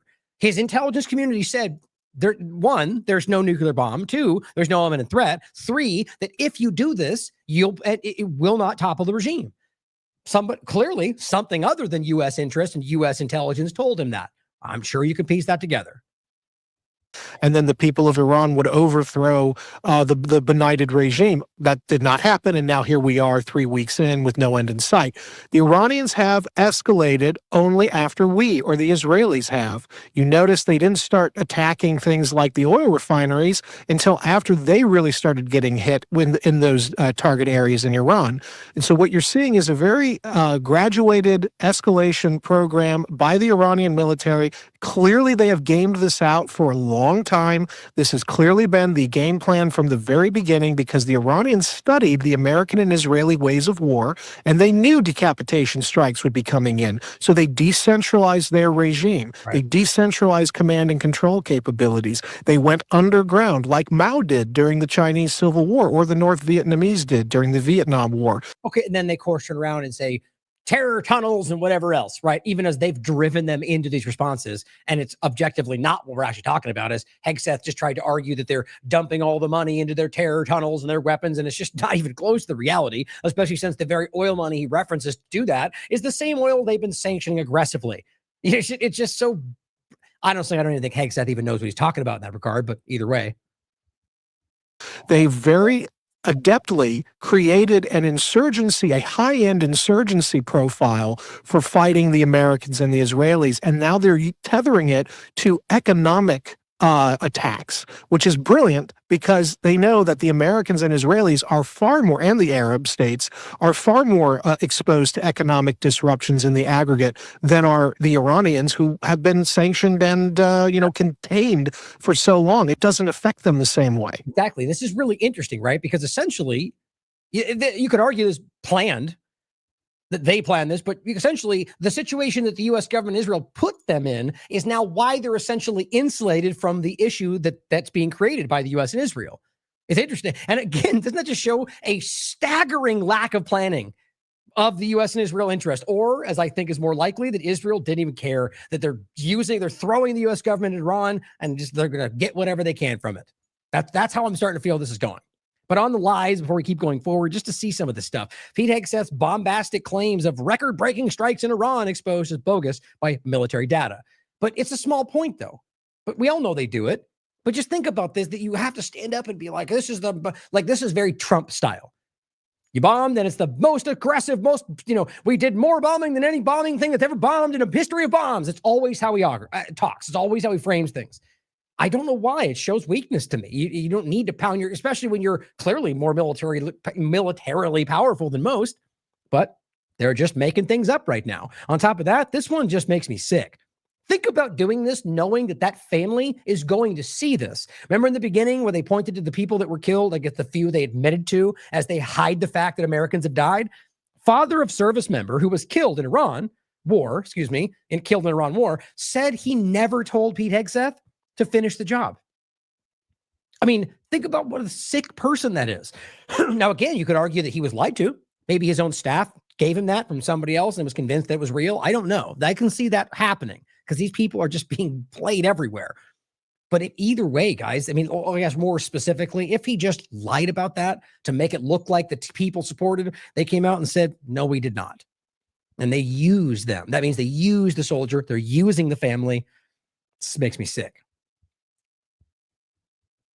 Oh, and then just speaking on, I guess, it looks to me like one of the more Israeli assets in the U.S. government is a little bit frustrated it's not going the way he wanted it to. Here's Stephen Miller at the recent discussion with Trump. Missile capabilities were also growing so fast that it would soon have become virtually impossible to stop them. Once they have a missile, he is not happy with Trump. I mean, of course, it could be something else, but look at that face, guys. I'm telling you, this guy right here. This guy gives me more villain vibes, and it's just a personal feeling, right? That maybe he's the best guy in the world for all I know. I doubt it, but he gives me more of a villain vibe than even somebody like Klaus Schwab. There's just something off about this person. Completely my opinion, and I feel like I have a good sense of these things in my life, but that's for nobody other than me. You should never just take my personal feeling about anybody, but it's interesting though. But here he is listening to Trump talk about the Iran war. I don't know how else you could see that. It's literally, no one's talking to him. He's sitting around. He's listening to Trump talk, and that's what he does. Iran's missile capabilities were also growing so fast that it would soon have become virtually impossible to stop them. Once they have a missile, once they have what they were building. And of course, as they frame it, which is kind of funny to me, and this is the Tennessee Holler, says Memphis ABC catches deep sigh from Stephen Miller as Trump peddles his ever-changing justification about Iran. Now, I doubt that's what he, who knows, but I do think it's important to recognize that this person has been viciously trying to drive some of the worst agendas this country's ever seen. And I don't even mean what you may think he's doing. I mean what he's actually doing around what you may actually want. And this man is just not on your side, guys. I don't know why people can't see that. Now, getting into the larger point, pretty much the rest of the show is the main point here. This is just, what I wanted to include right here was just understand what Israel is still doing and what they're capable of, and that right now the U.S. government is being shoved into this or tricked into it by something that is doing this. As Glenn points out. Now I'm not going to get into an explicit in depth today, but Lebanon is exploding. Like it's always been going on. It's been going on well before the Iran part has started, but they're just bombing homes and literally telling you they're going to be bombing homes. And it doesn't even blip on the Western media. Here's Glenn Greenwald citing Sarah Wilkinson saying CNN says the Israelis are dropping huge bombs on residential areas in East Tehran, leaving entire apartment blocks blown up. No, I don't take CNN's word at face value. That's not what we're referencing, in fact. I'm going to show you the articles written by Israeli media that are telling you they're going to do that directly from the mouth of the Israeli government. So for those that were already dismissing this because CNN, well, you're the problem in the room. The point, though, is that this is what they've done every single war I've ever seen them involved in. And if you don't know that, then you weren't paying attention. Look at what they've been doing publicly, whatever you think the narrative is. Thousands of hospitals and schools and human shields, everything they claimed the other side would do that they did not. As Glenn writes, oh, wow, I can't believe this. Targeting civilians with bombs and death is so out of character for the Israelis. He's being facetious, in case you didn't catch that. Sean King cites Reuters. Exclusive. Patriot missile involved in Iran blast. You know, one of the many of the conversations being just assumed that it's Iran bombing all of the allies. Well, guess what? It's not how this is working. And I'll bring this to the end. This will tie in with some of the later parts of whether I think the Israeli government is trying to trick or continue to manipulate the U.S. government to taking further action. We already saw them of the drones that Israel and the U.S. government were able to use that mimicked Iran drones. And the reality of that means these bombings could be anybody. Doesn't mean we should assume Iran's not capable. We know that they're doing some of these things, but you should consider whether some of the more extreme actions might be something that they would think is not strategically smart. And only group in this three-way dynamic right now that seems to take strategy or humanitarian rights or whatever you want to talk about, as much as you may not think that if you're blinded by U.S. politics, the only one that seems to care about those things right now. But Patriot missile involved in their Iran blast, likely U.S. operated, analysis finds. Sean King writes, now we know the deadliest missile to hit the country of Iran definitely came from the United States. It killed dozens of citizens in their sleep. The U.S. is slaughtering people and making enemies all over the region. I wouldn't say definitely, but I think that's what the evidence shows. So these are not, all around this conversation, you're seeing things like this happen, whether it's oil locations or, things that I think I want us to ask whether or not this is about trying to drive action. We'll come back to that. Gaza model. Netanyahu, Katz, both Israeli government entities instruct IDF to strike bridges, homes, southern Lebanon. This is what we're being told. This is what they're publicly announcing. You're not going to hear this anywhere in the Western media. They literally call it the Gaza model, guys. Exactly what they pretend they did not do in Gaza. They're bombing civilian locations. This is what they call mowing the lawn. It's amazing. They write these things down and we still can't be honest about it. We all know it's about choosing to say it out loud, despite what the screaming idiots in the room say, despite what the media everywhere lies about. It's obvious. Stop playing the games. They're bombing civilians because that's what they do. Here's Haaretz, the leading Israeli newspaper. Quote, like we did in Gaza, Israeli defense minister says IDF ordered to flatten homes in Lebanese border villages. But let's keep debating. Let's keep, it kills me that we have to pretend like this is not obvious. This is what they've always done my entire life. Quds News Network points to something you might have seen already. I saw this myself before it was deleted. It wasn't Hebrew. That's usually how they slide by in these conversations because most people don't see it. And it's not just about Hebrew, but in the specific conversation of the Israelis writing in Hebrew, that happens often is my point. An Israeli academic, Orit Perlov, posted a tweet in Hebrew, later deleted it, in which she argued that confronting Iran requires a harsh religious approach, literally targeting Iranian children. Shouldn't surprise you. Citing biblical references to killing of newborns, Amalek, the whole thing. She claims similar tactics were previously applied in Gaza. We know that's the truth, where over 14,000 children were killed, according to UN statistics. It's much more than that. And suggested applying the same model in Iran and Lebanon. She also stated that instead of targeting power stations, if top Iranian officials cannot be reached, their children should be killed. And this got a lot of reach. No one's removed her from her job. Not that I even think they should, regardless of how disgusting her statement is. I don't believe people should be, free speech. I believe in it, regardless of how disgusting she is for saying it.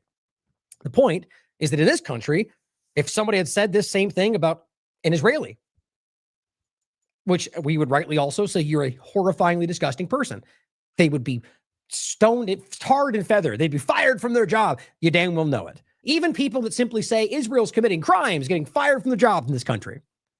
But this kind of casual genocidal mania is totally okay when it happens in Israel. worth thinking about. And that's because of the government.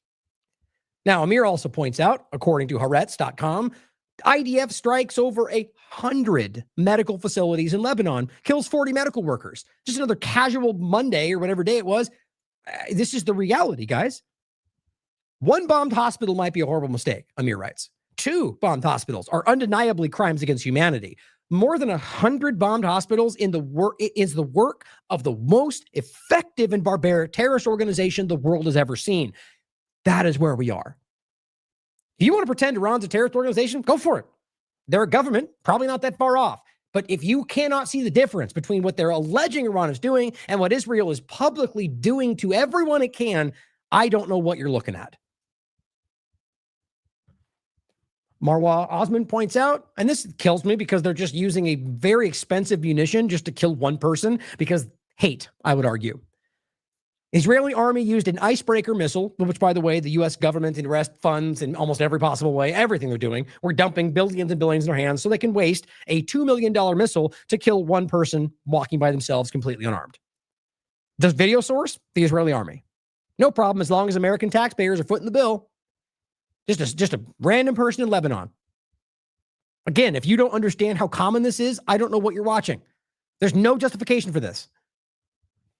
Zachary Foster, Israel has killed a Palestinian child every hour for 2 years straight. And this is, again, with the UN, this is the estimation based on what there's still rubble everywhere because they can't even move it, because they removed the ability to do so. 20,000 children killed in 23 months of war, more than one child every hour. Netanyahu comes out and says, anyone needs any explanation of why Iran is the enemy of civilization? And it's the enemy and the danger to the entire world. You got it in the last 48 hours. Oh, yeah. That was when they responded to bombings, right? Or bombed locations that were literally military targets. Like, for example, in Tel Aviv, as even John I always want to say Kirkow, not the former CIA American guy, but the former military IDF member, John something, I forget his last name, who was on Piers Morgan and publicly admitted it, even though we know it. Tel Aviv is literally a human shield dynamic. They built their base underneath the most central civilian location in their country. Now, I would still argue that if I was any of these groups, I would not. That's not something that I would fall to. And, you could argue maybe I don't understand the way war works. Maybe you're right. At the end of the day, they did anyway. And I disagreed with that. But you can understand why, especially since it's quite literally by law a military target according to what they are doing and what the law reality is. Except I would argue if they hadn't done what they've been doing everywhere, Gaza, Lebanon, Iran, Iran likely would not have done that. Why? Because they'd be civilians there, and they haven't done that anywhere else until they were pushed in these locations. And then I'm talking about specific military targets that happen to have civilians or military personnel and so on. The reality is, guys, let's just even say, like I said before, say that they did exactly what he just said. How are we going to pretend like that is the villain with what the Israeli U.S. governments are doing every single day around the world? And the point would be they would both be that. But that's not where we are, is it? TRT World, Israeli soldiers torture a 1-year-old child in Gaza, including burning his leg with a cigarette and inserting a nail into his leg, according to a report to pressure his father to make confessions. Now, this comes from one Palestinian journalist in Gaza, so take it for what you will. To me, that's just as valid as any other journalist. The fact is, for some people, that means fake because I'm blind to anything other than Israeli media. But the point is that more has come out. More evidence has been developed. And at the end of the day, if you don't think they're capable of this, you have not been paying attention. Now, knowing that this is what we're actually dealing with, and that's a 0.01% of what I could have shown you just from today, here's what Trump came out and said on the 21st. If Iran doesn't fully open without threat the Strait of Hormuz. Now, that's why he said fully, by the way, because they've been lying about that the entire time, as I've been telling you, which you all know. You have eyes, you could have told. But note how all of the corporate media and all of the usual idiot suspects in the mainstream alternative have been telling you it's been closed because they parrot what they're told, guys. It's been open the entire time. It's been restricted, as Iran quite literally pointed out, to Zionists only. And really, it's just the U.S. government and their allies and what they're doing.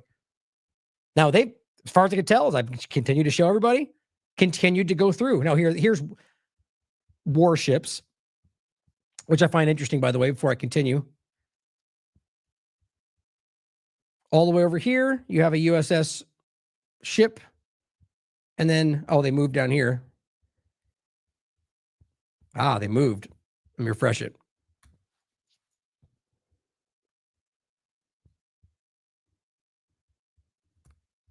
Oh, it did. Okay, that's quick. There were some down here. I thought that was interesting, seeing as how they were essentially blocking the bottom end of Strait. But you got 2 U.S. ships here and USS Michael on the inside up there. Now, let's get to all ships. Just to show you, in case you haven't seen it, that it's, as of right now, clearly open. Lots of traffic, but is being restricted to mainly U.S. and Israel, which is causing them tremendous problems. And they want the world to think that it's their problems, but it's not. Iran played this very well. And so that's why they tried to make you think it was closed, because they wanted the rest of the world to think they had to act, because that being closed for the world would be a huge problem. But it's only a huge problem for the U.S. and Israel largely right now. And that's why this tact has worked very well for them. But so it says, if you don't open fully without threat the Strait of Hormuz within 48 hours from this exact point in time, which I laugh because he's done this like 6 times and he's all bluster. And by the way, that does not mean he's not capable. You damn well know he's capable of saying that and bombing within 1 hour. It's the same thing Israel does. The point, though, is he often blusters with no follow-through. I've seen it countless times doing exactly this with Venezuela, with plenty of examples. But look, I mean, same thing. Look at how it ended up, right? So you could argue. The point is just to realize that there's a lot of things like this that are just kind of displays of weakness. And don't always mean, like I said, just strength or military power, but more of a weakness of, you know what I mean? Plenty of other types of weakness. Somebody has to scream they're powerful or constantly threaten everybody to get what they want is not really that strong. The United States of America will hit and obliterate their various power plants, which, by the way, are crimes. This is my same point. That's a crime. If Iran does it, it's a crime. These are not military targets. You don't just get to go, but they use it for military things. There is civilian infrastructure, and then there is military targets. It's not like they care, any of them, by the way. That's the whole point. But recognize that him doing that by setting this standard is basically saying, I'm threatening a war crime if you don't capitulate. And doing something that is not a crime, by the way. Starting with the biggest one first, right? So what that means is hurting civilians. We will attack your civilian population with your energy, like they always do. Glenn says, liberating the Iranian people by bombing their oil refineries, poisoning their air, destroying their fresh water supplies, exploding their elementary schools, and now obliterating their power plants. Who wouldn't be grateful for this? This is how stupid this is. Is anybody even still pretending like that's what it was about? No, they've gotten rid of this whole, they've moved away from saving Iran because nobody in that country wants their saving, right? So they've just moved into power because bad guy terrorism, nukes or whatever, whichever one you want to take. It's not working. Because remember, guys, Americans didn't want this in the first place. Not Republicans, not Democrats, at least out of the government. All of the government wants this. This is a point that you need to hear. I wasn't even aware of this until I looked this up, and this is correct. TMT, I'm not familiar with. Give him a follow for this. The Iranian foreign minister addressing the world. Now, honestly, I'm not even sure if he said this. The point for me is just that this is real. This is an accurate point that I was blown away to understand how much this frames the way everything works in a different way. The Iranian foreign minister addressing the world says, let me get this one thing straight, or at least just this is the sentiment. Egypt charges hundreds of thousands of dollars per transit through the Suez Canal. Large container ships and tankers, they claim, exceeds $1 million. I did look into it. It is very expensive. Panama charges hundreds of thousands of dollars per transit. Turkey charges for the, Bosphorus Strait. Canada charges for the St. Lawrence Seaway. Can you see where this is going? The United States charges for ships to pass through the St. Lawrence Seaway. Iran, however, has refused to collect fees for the Strait of Hormuz for decades. They made it free. Despite the defamation, the sanctions, the isolation, and yet you want me to believe he writes that Iran is the bad guy here? They very well could be. The point, though, is think about how different that is. How are we going to pretend that they're the monster terrorist pirate that's been holding the world hostage with the Strait of Hormuz when they're not even charging anybody, when everybody else is? I mean, it just seems so stupid to me. And now for the first time in a long time, they're stepping in to try to stop some flow because of the way that they're being manipulated. And that makes them the one in the wrong? Don't you find that crazy? Like, these are things, like, how do we not all know that? Maybe you guys do. I hadn't heard that before. And it's all because these little select facts, it's important. And it shows you the real picture, I would argue. And that, again, does not mean good guy, bad guy, guys. Now, Shadow of Ezra points out what Mark Levin and Maria Bartiromo said, or how do you say that? Bartiromo? I thought it was Bartiromo with an L. Anyway, basically getting all excited about taking the oil, which is always how this goes. I mean, look, even if this was everything they said, let's say they're all terrorists and they're getting the bad guys out of the way. Why is it every time? And I mean, you know the answer to this, that they feel it's somehow you can almost see the excitement. We're going to get we get influence over the oil. Why? Why would that even remotely be the case? Why did you just all of a sudden just steal from Venezuela the moment you got drunk? Because you do every single time. Is that what Venezuelans want? No. Does that benefit Venezuelans? No, it does not. What it does benefits the corporations that are around Trump and the people that profit from his regime change. It does not help the people they claim they're trying to save. Oh, let's just even say, let's move that point aside entirely. Let's even say it does. Is it legal? Is it against the law, or is it within the law for the U.S. government to regime change a country and allege to put somebody now in power who allegedly runs the country and then just take what they want afterward? No, it is not.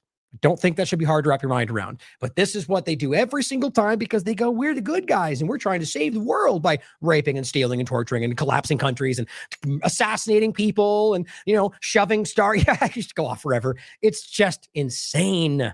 The lies we tell ourselves within the mainstream community. I'll play this first, then I'll read what Daniel says here. Enemies defeated. And there's some level of change in the government. Oh, in case you didn't catch on, they won already. It's over. They're defeated. And so they're done. We win, Now, frankly, I think that there's more to the statement, but you've seen that already. Trump has already claimed they won, but there's more to do. Israel came out and said, we won already, but we're not done with everything yet. You wouldn't say that unless you thought you needed to.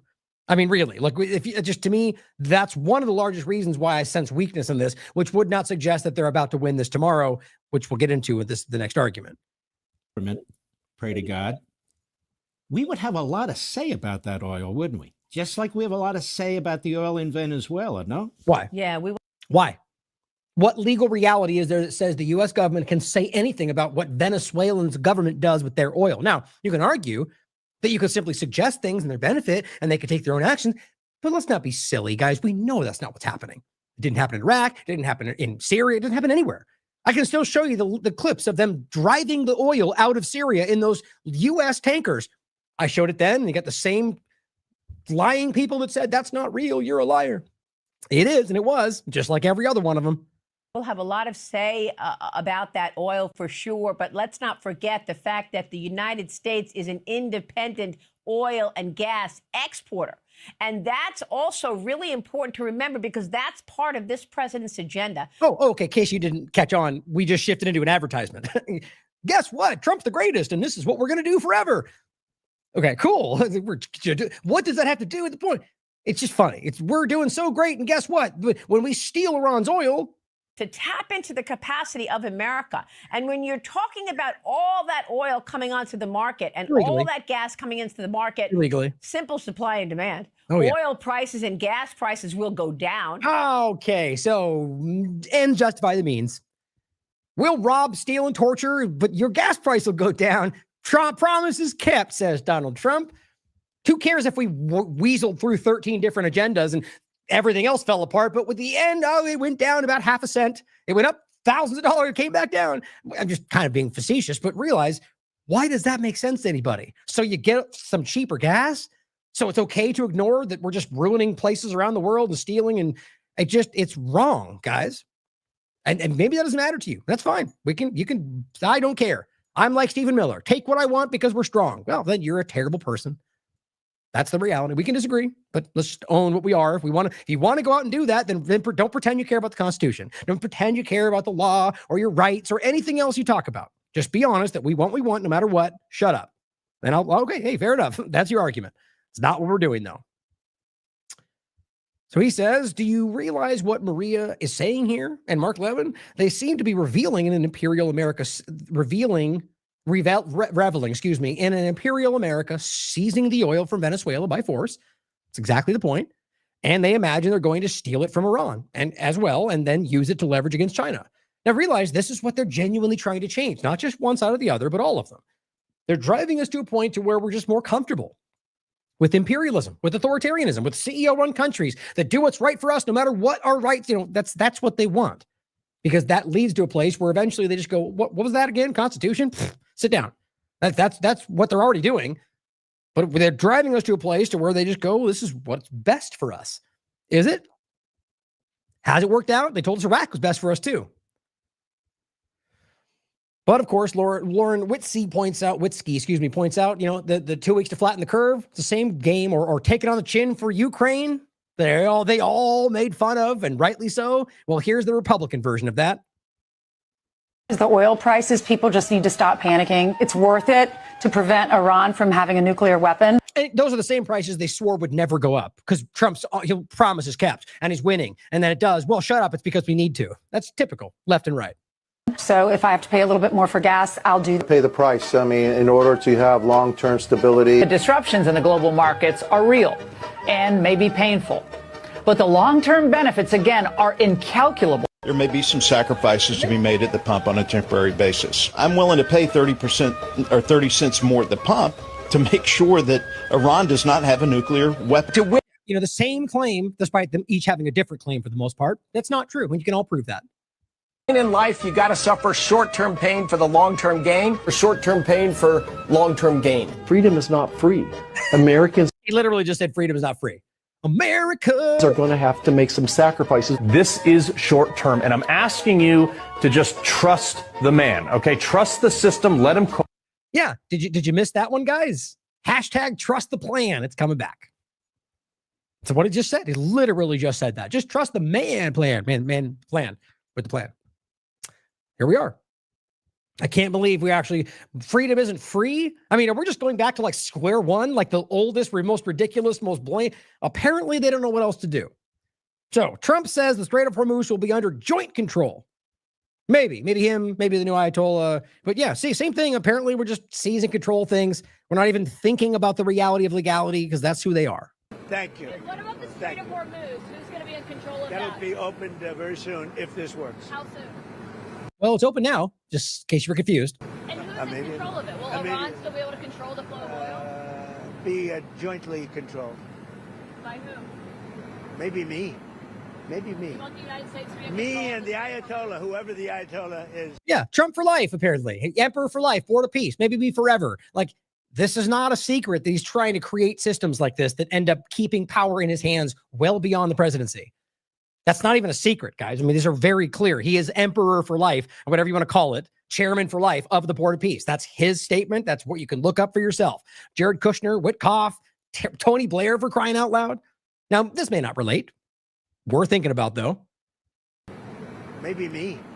Maybe me. You want the United States to be in me control? and the Ayatollah, whoever the Ayatollah is, whoever the next Ayatollah. Yeah, the guy Israel started There'll here. also be a form of a very serious form of a regime change. Now, in all fairness, everybody's been killed from regime change. We don't want regime change. How dare you guys keep talking about regime change? It's a form of regime change. This is why people laugh at this, because yesterday's argument of why you're wrong becomes today's statement of fact. And yet you can go back and go, but he just said yesterday that's not the case. And the people that don't want to hear it, don't want to hear it. Doesn't matter. I argue most are aware. The regime. They're really starting off. There's automatically a regime change. But we're dealing with some people that I find to be very reasonable. Okay, here's where we get into the point. Oh, he's dealing with people. Okay, well, that's being denied. We'll go through all of this. So the real question to start is whether he's actually talking to somebody. Is it an Iranian? Is it an Israeli on the phone pretending to be Iranian? Is it an Iranian who is not actually working for the Iranian government? Or is it an Iranian government element that's bucking the Iranian government stance? All those are possible. Solid. The people within know who they are. They're very respected. And maybe one of them will be exactly what we're looking for. Look at Venezuela. Which, by the way, would mean the U.S. government gets to handpick who they claim is the democratic leader of Iran. Worth laughing about how dumb that statement is, but that's what they put out. The Shah is the crown prince of democracy. They're not even trying anymore. Oh, well, that's working out. We are doing so well in Venezuela with oil and with the relationship between the president-elect and us. Yes, that's it. That's all that matters, right? Delcy, who we handpicked and put there, despite her being a part of it, who seems to be the one who allowed this all to come down, was, speaking out about standing up and then just cowed. And here, access to our oil. Yeah, exactly. Like I said, how it ended up would show us a lot. Now, I can't speak to whether Delcy Rodriguez was knowingly part of this. It could say, like I said before, it could be that she thought, that if she didn't, they would just do what they always do, destroy everything and hurt all their people. And she, maybe even her Maduro was like, look, they're going to get this. We've already realized they're going to come take me. So just capitulate. Otherwise, they'll destroy everything. I mean, look, you have to be able to see, despite the stupid narratives from our government, like with every other location, Bolivia, Venezuela, everywhere, Iran, they do not treat their people the way they claim. They exploit them like any government does, I would argue, and plenty of examples. But look at what you can see on the ground, like with Maduro and his people, or as I just showed you, Iranian's president walking through his people, or Assad wandering through. These people were wildly mischaracterized. That doesn't mean good guy, but clearly they are not hated the way they claim. That's very important to think about, because the reality is they've turned this over to groups that are outselling their country out to the highest bidder. And Venezuela will now genuinely fall into, look at what we see in Iraq or Syria or anywhere else, guys. Is it freedom or liberation? Ask Libya how that worked out. So even though they were starving due to U.S. sanctions, it was not their policy. Now you're turned into a situation where you're forever in that position. It's forever destabilized and suffering in slums as the elitists live at the top, like the Shah before they took their country back in Iran. And maybe we find somebody like that in Iran. Yeah, somebody who we can manipulate is the point. It's what they want, guys. I don't know why anybody thinks otherwise. It's like their written down policy, for crying out loud. So, before we get into the statements that continue from there, I thought it's important to go back a couple of days and hear the narratives that built up. Okay, so this is from the March 1st. Important to understand this. This is just one sentence, one statement that I want you to hear because it's important. Iran, and this is just a sentiment from their government, but I believe this was a professor in the University of Tehran. And basically, this is a sentiment that's been expressed by their leadership. Iran learned a hard lesson from the June 2025 war, the so-called 12-day war. Restraint, which Iran has shown my entire life. Like, whether you think it's for some evil tactic or whatever you think it is, they've shown restraint more times than I can count, where the U.S. and Israel would have bombed relentlessly and killed as many people as they could. And they show restraint in Syria, in plenty of locations, when that was the overlap, right? And like bombing in Iraq's U.S. base, for example, instead of bombing the U.S. Or in this circumstance, when the U.S. is literally bombing in the Iranian in Tehran, in Iran, the U.S. government, not just threw it out, then they would have the legal right to bomb the U.S. The U.S. I hope to God that doesn't happen. The point is they chose not to because they know how that would be turned around. But they had the legal right. So if they were these belligerent terrorists, you're telling me you gave them the legal opening to do everything you claim they've always wanted to do, and they just didn't because they chose not to?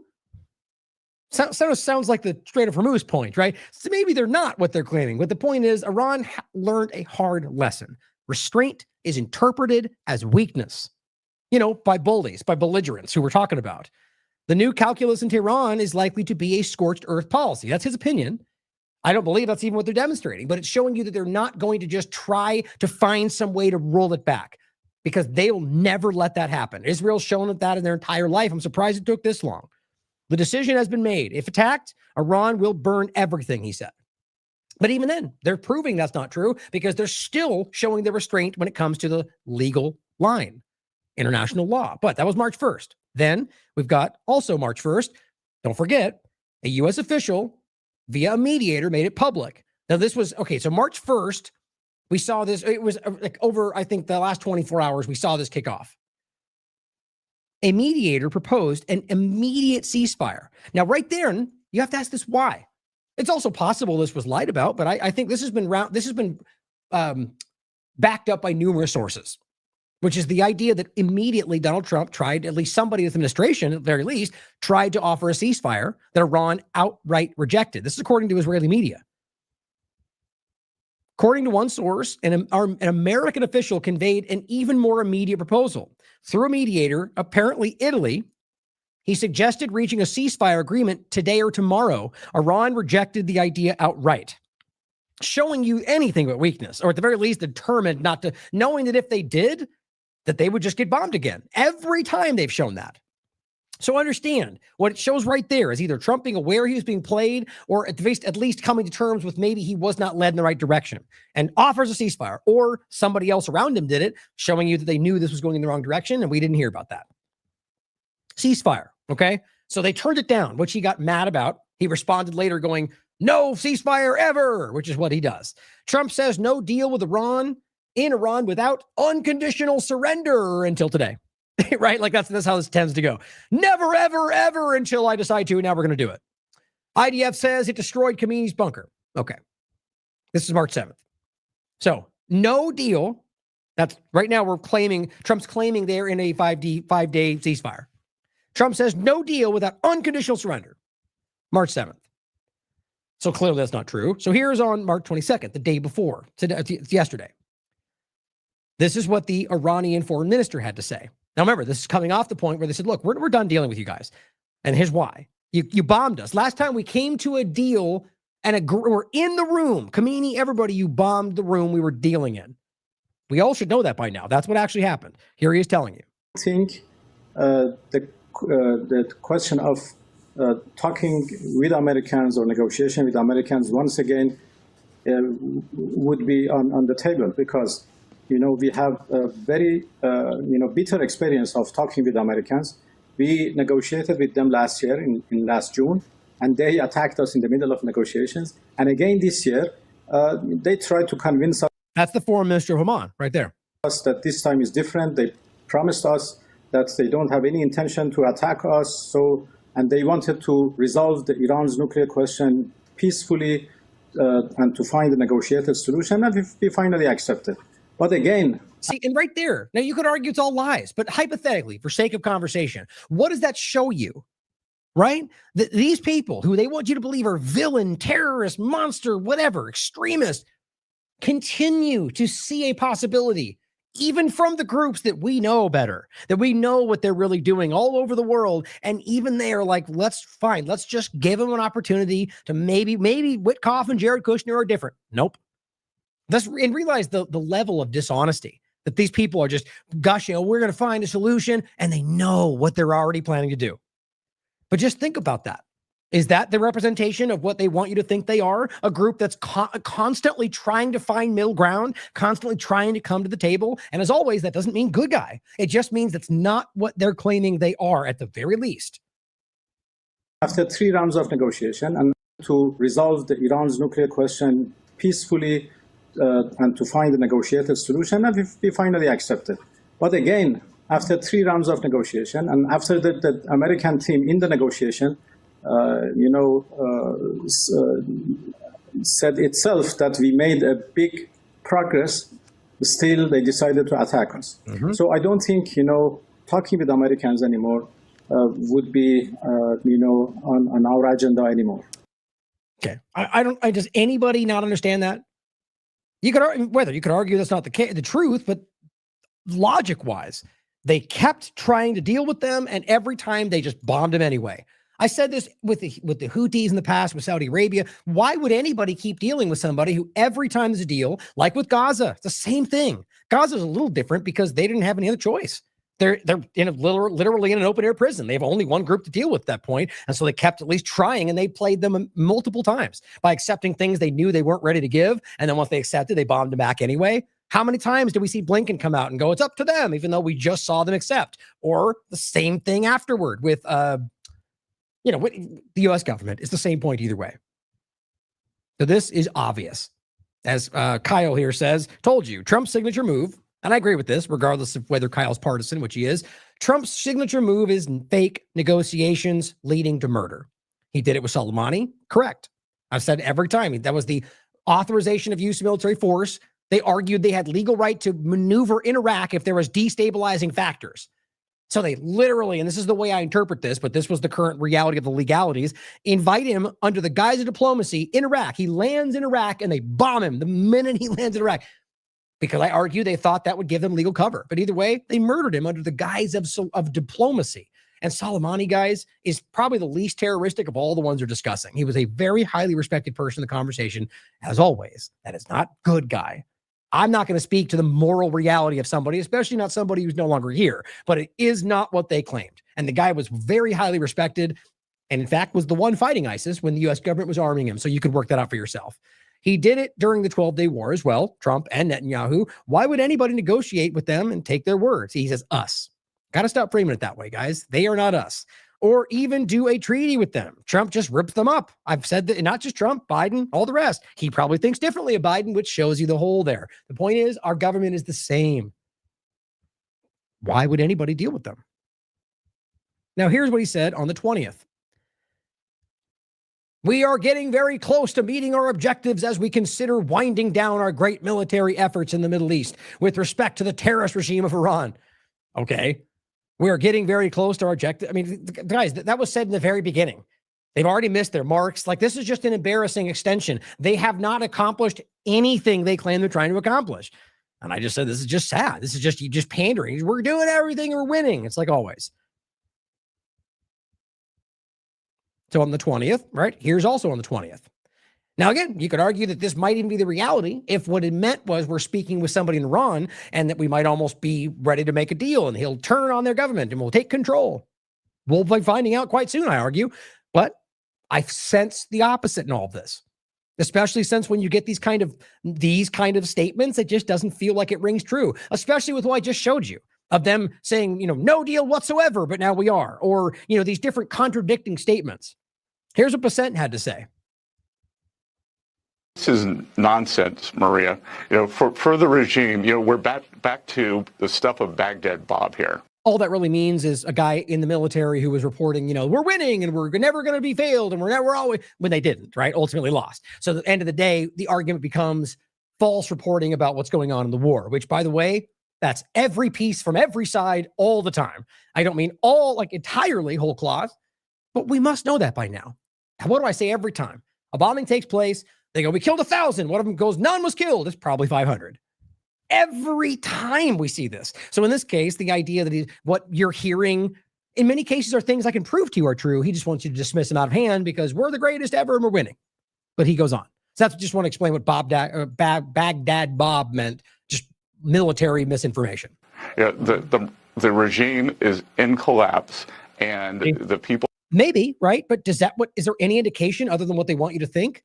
Are they collapsing? I mean, okay, here's the thing. If the regime is in collapse, then why are they working with somebody in the regime to let them maintain power when they just rush in and take control? I mean, that does not make sense. So at the very least, they're trying to give you a more of an impression of like utter almost collapse, maybe with the intention of getting somebody over there to turn. See, that's how this works. But they're lying to you to do that in hopes that somebody in the government might think that's the truth and then decide to join Trump and turn on his own people. They tried to do that in Venezuela the last time and failed. I'm not even sure the reality of how it worked down with Venezuela this last time. I honestly think they just threatened and did dirty tactics. People are starting to turn against them. We're starting to see defections. At Treasury, we now know where the Iranian leadership bank accounts are. Do you really believe that? Do you really believe that with what they know, as we just heard, the endless decades of sanctions and manipulation, that they would just allow it to be that accessible? Just a bank account they can get access to? I don't believe that, but who knows? And those are being frozen, and we will hold them and see who comes forward in terms of defections. But what that means is we'll give you the money that we stole if you come forward and take that's a bribe. We'll give them the money when they tell us that they're on our side. Starting to see defections throughout the regime, and that's how this ends. So the idea of some tolling arrangement is ridiculous. What President Trump is talking about. What they're trying to say is they might come to some middle ground about the strait and stuff like that. They're just projecting we're going to win at all costs, no matter what. And I get the sense that that's the opposite. And to be clear, he has focused on Karg Island since 1988, before the Shah fell, that the U.S. should be focused on that. He is. What that means is we should steal the island because they've got most of their oil there. I mean, it's not even hiding this anymore. We're just, these are criminal gangsters. These are pirates, the real pirates, not even hiding it. But because they yell freedom, I guess it's okay. Laser focused on it. As I said, there was a bombing campaign last week. The military assets on Cargill Island were destroyed. And the other thing I can tell you, if you're an oil... And allegedly they put boots in the ground, but they're not going to admit that. Oil worker, you don't want to work there. So all the oil workers there are being coerced to stay there. And, we will see. Yes. I mean, why would that even be the reality? So you're like chaining people to work in their facilities? This is just, certainly possible, but with knowing they've lied about everything our entire lives, maybe we should wonder whether this is also not true. Just a thought. Genuinely, it certainly could be. But this is the thing, is we have to start flavoring this with some salt, guys. These people will lie to you. But of course, you get the partisan report. War, the war is going so well for Iran, its remaining leaders are fleeing the country, says a Moose. Right. The count that I guess blindly repeats what Besant said because he's often correct. No, he's not. Come on, guys. Like this, if you're going to be the new media, then you can say Besant claims they're about to collapse. And here's why I think that's an evidence-based. No, they said it. We're winning. This is 700,000 followers. When's the last time you heard a government official rattle something off on Fox News and it turned out to be entirely correct? Entirely correct. They say things that are slightly correct, but they're lying every time they open their mouths. Now, Trump on the 20th said, I don't want to do a ceasefire in the Iran war. And then I guess 3 days later said, ceasefire sounds good. But he says, quote, we could have dialogue on the 20th, but I don't want to do a ceasefire, Trump said from the White House before departing for Florida. Of course, he can change his mind, right? But it says, you don't do a ceasefire when you're literally obliterating the other side. That's the point. Okay, so hypothetically, if he's correct and he's literally obliterating the other side, somebody tell me why he's claiming he just went to a 5-day ceasefire, right? If you are, then you could argue both work. Maybe he lied here to push that, and then he got what he wanted over there. That's possible, but recognize that it seems pretty clear that there's something in the middle there, that they're not obliterating everything like he didn't obliterate their nuclear facilities, right? And if that's the truth, then maybe wonder whether the entire thing is a lie and that they're all lying to hide weakness. Quote, they don't have any Navy. They don't have any Air Force. They don't have any equipment, Trump continued. Okay. No ceasefire. Okay, next part of the story. Oh, again, so yesterday, Trump threatens to obliterate their power unless they fully open the strait back to the starting. And then Trump warns total decimation is coming. It's yesterday. After Strait of Hormuz threat, they're getting their comeuppance. So he realized that like hours before we got to this point, he was literally threatening they're going to get what's coming to them. I feel like this is kind of hard to take seriously. And again, still the 22nd, mind you, 23rd is where we get into the argument of this happening. Nira Kraus, a Zionist journalist in Israel, says, I had a phone call with Trump about Iran. Here's what he said. Quote, it's from the same article. You'll find out what's going to happen. When they cave into the ultimatum, you're going to find out soon.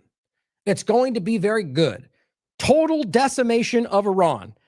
Okay, that means Everett decimation, but he's just Trump's hyperbolic and bombastic. So he may just mean we're going to kill the military things. But if he's not being bombastic, decimation of Iran would mean everything. The houses and the people and the dog, Amalek, the whole thing, which is what Israel wants. But let's just pretend he's just being, I guess, dishonest is the right word. It's going to work out very good.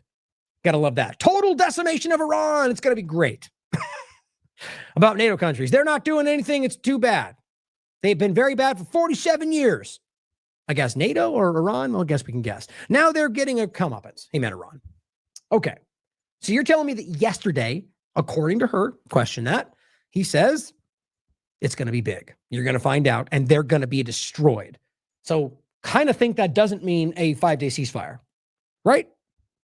You can decide. Or maybe that was a lie to get us here. Now, early, this is what he came out and said in front of these military personnel behind him. Their leaders are all gone. The next set of They're not, though, by the way. leaders are all gone. Incorrect. And the next set of leaders are mostly gone. Incorrect. I mean, you literally had one change. You get the one guy who's I mean, there's rumors, which I haven't gotten into because nobody can verify anything, that he's not responding to anybody and is not even in charge, or this one says he's dead, or this one says he fled to some other country. It's the same thing they do every time. They said the same things every time. But again, you didn't need to, right there, he could have just said we killed the leader and now they're in trouble. But he made three, he had to say we killed them all, and then we killed them all again, and then we killed them all again. Why would you just flatly lie about that? You realize that not even they have reported that. That's just what he's saying off the cuff in front of these people. Their leaders are all gone. The next set of leaders are all gone. And the next set of leaders are mostly gone. But that's diplomacy, right? And not totally war crimes, illegal action with no declaration of war. And now nobody wants to be a leader over there anymore. Except the guy who's currently in charge. We're having a hard time. We want to talk to them, and there's nobody to talk to. Okay. Well, that's interesting. Seeing as how they have told you they're not going to because you always lie and bomb them in the middle of negotiations. We have nobody to talk to. Nobody to talk to. You know what? We like it that way. Okay. Well, suddenly, hours later, we're talking to somebody and we just made a deal. Now, as he writes, that I could see a world in which that is a ploy. It's also being dishonest to everybody, but that's war, I guess, they say. There has probably never been, he says, a more blatant example of market manipulation in sight. 3 days ago, Trump said there was nobody to talk to in Iran. Now, just before the markets opened, he says talks are happening, which we're going to get into. That's the point today. But they are striking, and still, which we'll get into in a second, by the way. Despite the claim that we are pleased to report that they have had good talks over the last 2 days where he told you they couldn't talk to anybody just then, that they're still bombing. I'm going to end with that, but make sure you hear me on that. We're pleased to announce, he writes, pleased to report that the United States of America and the country of Iran have had, over the last 2 days, again, we just went over that time frame, very good and productive conversations regarding a complete and total resolution of our hostilities in the Middle East. Does that sound like it makes sense with what we're talking about? But it could be. Based on the tenor and tone of these in-depth, detailed, and constructive conversations, laying it on a little thick, I think, which, okay, well, it's not worth fixating on the fact that he wrote WITCH, but, whatever, will continue throughout the week. God, we're so doomed. I have instructed the Department of War to postpone any and all military strikes against Iranian power plants and energy infrastructure, all of which would have been crimes, no matter what you spun it as, for 5 days. Meeting and discussion. Thank you. That's a 5-day ceasefire. That's what that means. Has anybody made fun of him using the wrong word? I think sure somebody has. Now, the point here, before we continue, is to make sure you understand. So he says this today. I'll show you at the end. And it's easy to look. Israel has carried on bombing to this moment, as far as I can tell, which makes its own point, which we'll finish with, that Israel is not going to let this end, regardless of what Trump says. But two, guess who else has continued bombing? The U.S. military. So there's only two ways to take that. Now, you could argue, well, I guess three. One is he's not in charge. Two is that he lied to you. Three is that there was some sort of overlap where they had to finish these ones and they're going to stop after that, which that Israel tried to do something similar. It's ridiculous. If they wanted to, they could go stop and they would stop. But keep this in mind as we go forward. So here's what you get. Trump says Iran wants to make a deal, but Iran denies it. So it's very simple, right? So this could be political, military maneuvering to try to get a certain outcome. Of course, Eric Dougherty, the holy crap team, says, Trump just said he's postponed all attacks. And I just have to laugh. He says, he's really going to do it. Woo! With a flag, I can't stop laughing. Let me put it this way. Why do these people who are framing themselves as like the new media, who think they're so important, why do they have to make it so juvenile? You know what I mean? Like, holy crap, and the lights and it's like you're dealing with, you have to act like a second grader while you're making this stuff done. Maybe so. Maybe that's the drive. I don't know. Peacemaker in chief is hard work. You mean the guy who started the illegal war with Iran? You're not a peacemaker when you end a war you start, dummy. But they don't care. It's not about the information. I just think we need to recognize that this game in all of it. But of course, Tehran wants deal badly. It's quickly. It's funny how that escalated quickly. It starts out, well, we might have a deal and we have some time. They want a bad deal so bad. Well, how many times have I shown you him doing that was not true? Everyone meant a deal. Please, Trump, make a deal with me. And it wasn't true, guys. I can prove to you that wasn't true. But he said it because he wanted you to think that he was the deal maker that was going to make all the world leaders, well, look at where we are. They do not respect him. Now, they're afraid of his belligerence, that's for sure. But Iran calls BS as Trump claims Iran talks are underway. Now, again, the real point is just that he said, I'm pleased to report that we're in a 5-day ceasefire and have been talking for the last 2 days, so effectively 3-day period. Based on the tenor and tone of the in-depth and detailed blah, blah, blah, we're going to pause. So here is the response. Iran says there's been zero dialogue between Trump and Tehran and Washington. Here's where Maria steps in and says, I spoke to Trump on the phone, and here's what he says. And it's just that I'll let it speak for itself. Welcome back. I just spoke with President Trump, and he told me that Iran wants to make a deal badly. He said that the talks have been ongoing. I said, how much longer will this conflict go on? He said the talks, I said 5 days to halt or postpone strikes on the electrical infrastructure.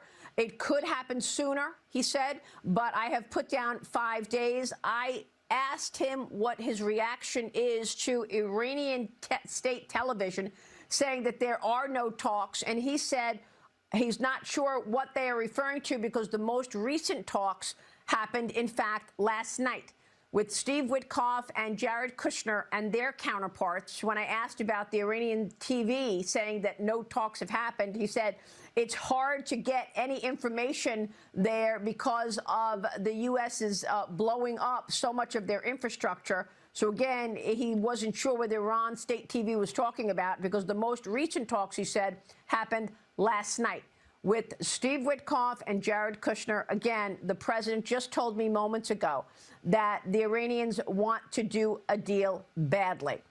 The market, of course, has reversed course this morning after the president posted this morning in the middle of a big decline in markets. He said that he has directed the military to postpone strikes on the electrical infrastructure and the power plants for 5 days as these talks continue.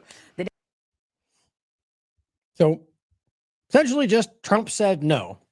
I don't know what they're talking about. So it was kind of a non-answer, right? So he says, I don't know. But it kind of leaves open that reality. So she's pointing to all the U.S. futures. Like it's, I don't know why they think this makes sense to people. Look, let's be clear. The people that are in the elitist circles, the people who are actually benefiting from what Trump is doing in the world, these are people that care about these things. The vast majority of people in the American situation don't have 401ks. Look it up for yourself. Do not care or largely even understand what the Dow is in the world. And this is what's so frustrating, is that they report to this like this is supposed to mean what most people care about. They do not. Their gas prices are higher, despite the numbers fluctuating, because these locations are not playing this up and down game. They know what's going on. These prices are staying pretty high. The reality on top of that is that you can see food prices going up, rent prices going up. That's been a consistent kind of up and down, but largely upscale situation since he's been in power. More spending, bigger government. I just don't know why people aren't honest about that. Other than, I do. I shouldn't say it like that, but I don't know why some that still hold on to it don't give up on that, I should say. Now, here's one of the Iranian accounts saying, contrary to what Trump claims, there are no ongoing negotiations between Iran and the United States. Now, that could mean that it's a defector. Indirect messages have reached Iran, which that's interesting, but they do not include any proposals of value or worth consideration. So that could be them lying, but that seems to suggest that they're acknowledging, yes, they did send something, but we don't care, like they told you. Moreover, the channel for sending these one-sided messages has been ongoing since the beginning of the war, meaning nothing new is happening. Iran will continue the war until it achieves its objectives, and there is a conviction that the 5-day deadline announced by Trump is nothing but a trick to lower Iran's level of alertness, which is what they do every time, with the possibility of any strike by the adversary occurring during this period. Every time they have some of lull, potential ceasefire, that's when they take the opportunity to bomb. They did the same thing in Yemen. It's what they do. That's my point. These are not honorable people. They're devious. Iran views a response, and again, for those who maybe didn't hear me say it last time or just tuned in, if you think that it's okay because they're bad guys, that makes you just as bad as them. It's about your honor, right? Your morals and values and integrity, not whether you go to their level because they're bad guy. That makes you the same thing. Iran views a response to the energy infrastructure in the region and Israel's power grid as inevitable, and Trump's timings hold no value from its perspective. Strait of Hormuz, will remain closed, they write. But again, remember, it's not closed. I just showed you it's closed to them, and that's the point. Here is the speaker of Iran's parliament. Iranian people demand complete and remorseful punishment of the aggressors. All Iranian officials stand firmly behind their supreme leader and people. Of course, he could be lying. No negotiations have been held with the U.S., and fake news is used to manipulate the financial and oil markets and escape the quagmire in which the U.S. and Israel are trapped. That makes sense because they are, and I think you can see this, and nobody's helping them. As last I checked, Australia, Japan, all of them, even the UK. I think the last thing I said was looking for other viable options, but that's why they're not even talking about this whole guiding ships through discussion. Doesn't make any sense. It's illogical because of the control over the area. Everyone knows Iran can ultimately control that if they want to. It's a risky situation, and you're coming at it from a place where you do not have legal backing. They started this. They are the aggressors. It's very simple. So here's what Trump had to say, and this is the same kind of conversation. Oh, you know what I think? Oh, no, this is a different clip. Here he is talking about the unnamed person. And then we'll get into what people claim as the person and then the final points on this. Speaking with Mr. President. A top person. Don't forget, we've wiped out the leadership phase 1, phase 2, and largely phase 3. But we're dealing with the man who I believe is the most respected and the leader. It's a little tough. We've wiped out everybody. Is that the Supreme Leader? No, not the Supreme Leader. We don't. Well, nobody heard of the second Supreme Leader, the Son. Are these direct? Nobody. We have not heard from the Son. Wait, did he just say Supreme Leader, the Son? We don't. Well, nobody heard of the second. See, this is so funny. This is just his childish nature. The guy obviously was heard of. The guy was not a nobody. He's part of the family. It was one of the possibilities. So for him just to pretend like nobody's ever heard of him, it's just a tiny slight. It's a juvenile jab that they probably don't even care about. Or to make himself feel big in the conversation. It's just sad. You don't need to do that. You could argue that it's just his tactics. Maybe you're right. It's not working. It's actually really sad and it makes Saul look like children, but whatever. Second Supreme Leader, the Son. Are these direct? Nobody. We have not heard from the Son. Every once in a while, you'll see a statement made, but we haven't. We don't know if he's living. But right, because that's the response. Him really living, because clearly you're supposed to insinuate that he's dead. Is there any evidence of that? Not that I can see. The people that seem to be running it, and they seem that based on really fact, because things they've said. Oh, that was a very well thought out statement. Listen to that one again. Seem to be running it, and they seem that based on really fact. They seem that based on really fact. Because things they've said have taken place. Cool. Very well thought out argument. Because I said, might as well say it like that. Mr. President, again. Mr. President, I know you've deployed. Because I don't want him to be killed. Okay? I don't want him to be. Got it. Yeah, that wasn't planned out at all. Because I don't want him to be killed. Did you get that? Killed. Got the clip? Okay, good. Right. The point is clearly that I don't want to tell you who the guy is because Iran will murder him. Probably, just like you would if there was an asset in the U.S. government that was working with Iran. You guys would treason. Put him. You damn well know it. Either way, the point is, it doesn't feel like that's what you would say, right? If you're in the midst of a negotiation, you're going to let it be publicly known that you're doing that he might be killed. I can't say his name. So Iran then goes, ooh, which one of you? To me, that is the most ridiculous part. But you know what's crazy? Knowing who Trump is, honestly, it wouldn't surprise me if he actually just put their deal at risk because he wanted to bluster about how he might get a deal. That is exactly who he is. But still, I argue it's more likely that he's making this up. That's crazy to me. Heard from the Son. Every once in a while, you'll see a statement made, but we haven't. We don't know if he's living. but the people that seem to be running it, and they seem that based on really fact, because things they've said have taken place. Mr. President, again. Or another plausible possibility is that Iran's playing you. Mr. President, I know you've deployed. I don't want him to be killed. Okay, I don't want him to be killed. Mr. President, you've deployed. Nobody wants to be that. Nobody wants that job right now. You know, nobody's exactly looking forward to being the head of that particular country. But Other than the leader who's taking charge. I'm not saying that in a positive, good, bad, just it is the reality. He is now in charge. He has run and he stepped up and did it. So that's an incorrect statement, apparently. perhaps we'll be able to solve that problem. Mr. President, I mean, think about the insanity of that. Again, I do not belabor the point, but the argument is you're in a secret negotiation with a defector. And that's why they're saying nothing's happening. And that you're going to publicly lay that out where you know Iran is going to see that. Does that make sense to anybody? I'm telling you that. I mean, the weirdness is that I can see a world in which Trump would do something that's stupid, but it's just most likely. It seems like a lie. But we will find out. And it wouldn't, I mean, one of those possibilities is that this is literally, like they've done in the past. And it's just this, what's their term for it? Not cloaking down, but just an intelligence operation where you worked with somebody over the years and convinced them to turn. And then with that influence, you're able to get what you want. And it doesn't mean even remotely that that's what Iranians want or that it will be in their benefit. Now, this is what's being widely shared. This one's got like a million, what is it? Almost 2 million views. Oh, look at this. Okay, but this isn't the same point. Now, this is correct. These pictures are old, but even the guy below, he addressed it well before this came out. And it says the person in the picture has denied any. Oh, okay, that's actually interesting. I didn't see that. So this guy has just added a whole lot to this story. All these screaming people online, but still question it. Still question it.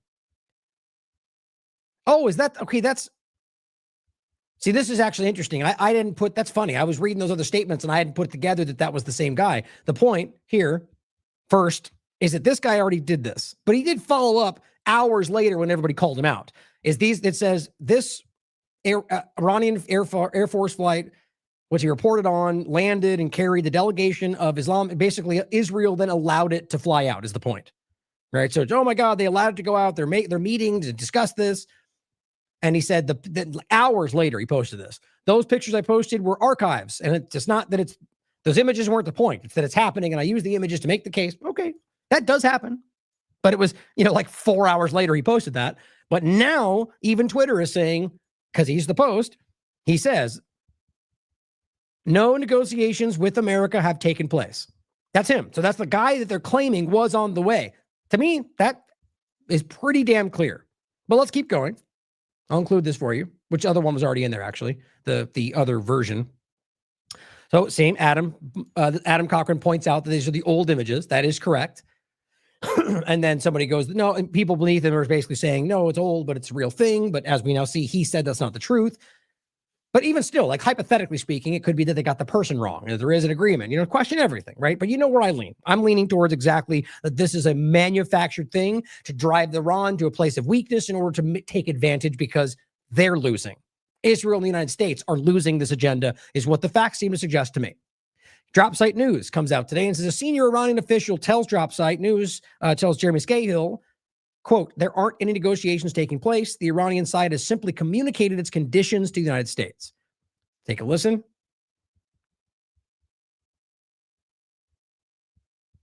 And then we'll end with a couple of important points, I think, about really the main thing that I'm concerned about is that be in this situation, because what I believe is the reality that they're ultimately weak, is that this will be something driven by Israel in order to get Trump to feel that he has no other choice or that it's ultimately the right choice. I'm worried about where that goes. Before we get there, here's what Jeremy had to say. Debated how to even deal with this, and they literally ghosted Steve Witkoff. They did not respond to him. When we reported that last week, the White House went nuts. They denounced Drop Site News, accusing us of engaging in. They did too. Actually, I haven't reported on that, but they did. They literally called them out by name and called them like propaganda or something. America Last behavior, said we were abhorrent. And then they went and they spun a story to Axios saying that it was actually the Iranians that had been begging President Trump to speak. And so, you know, this kind of played out over the past few days. And that's my point in general. That's what if you were in this for the agenda alone, you wouldn't respond to that.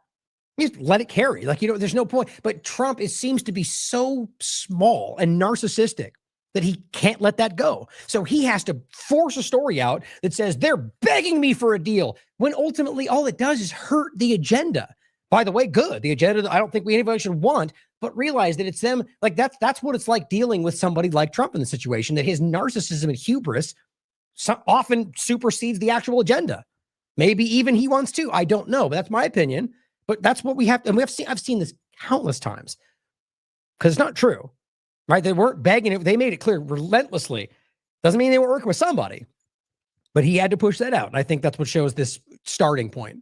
What Iranian sources were telling me, Daniel, is that through a series of intermediary countries, including Turkey, Pakistan, Egypt, and also some Gulf countries, there have been a series of messages passed on to the Iranians by the United States, where, according to Iranian officials, these third-party intermediaries have said that the U.S. wants to wrap up this war.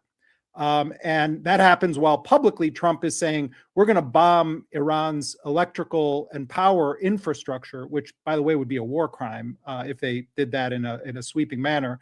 Iran then said, hey, let us tell you what we can do. We can hit not only in Israel, but we can hit in all throughout the Gulf.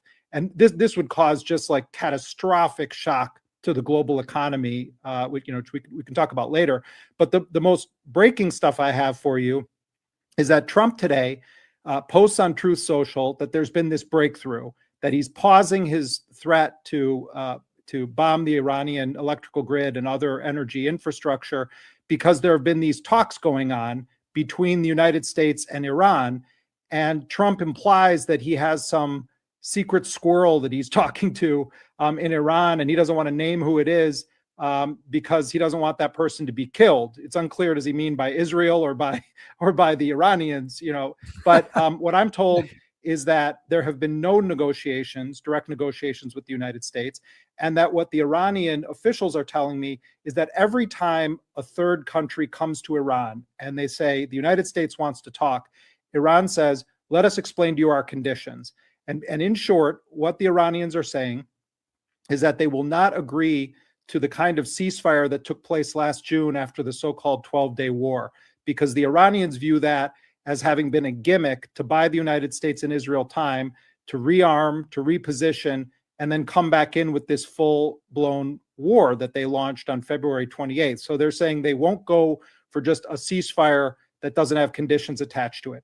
They also want any cessation of the war not only to apply to Iran, but to apply to two other fronts of battle, as the Iranians see it, Iraq, as well as Lebanon, where the Israelis are increasingly engaged in ground operations, very heavy bombing.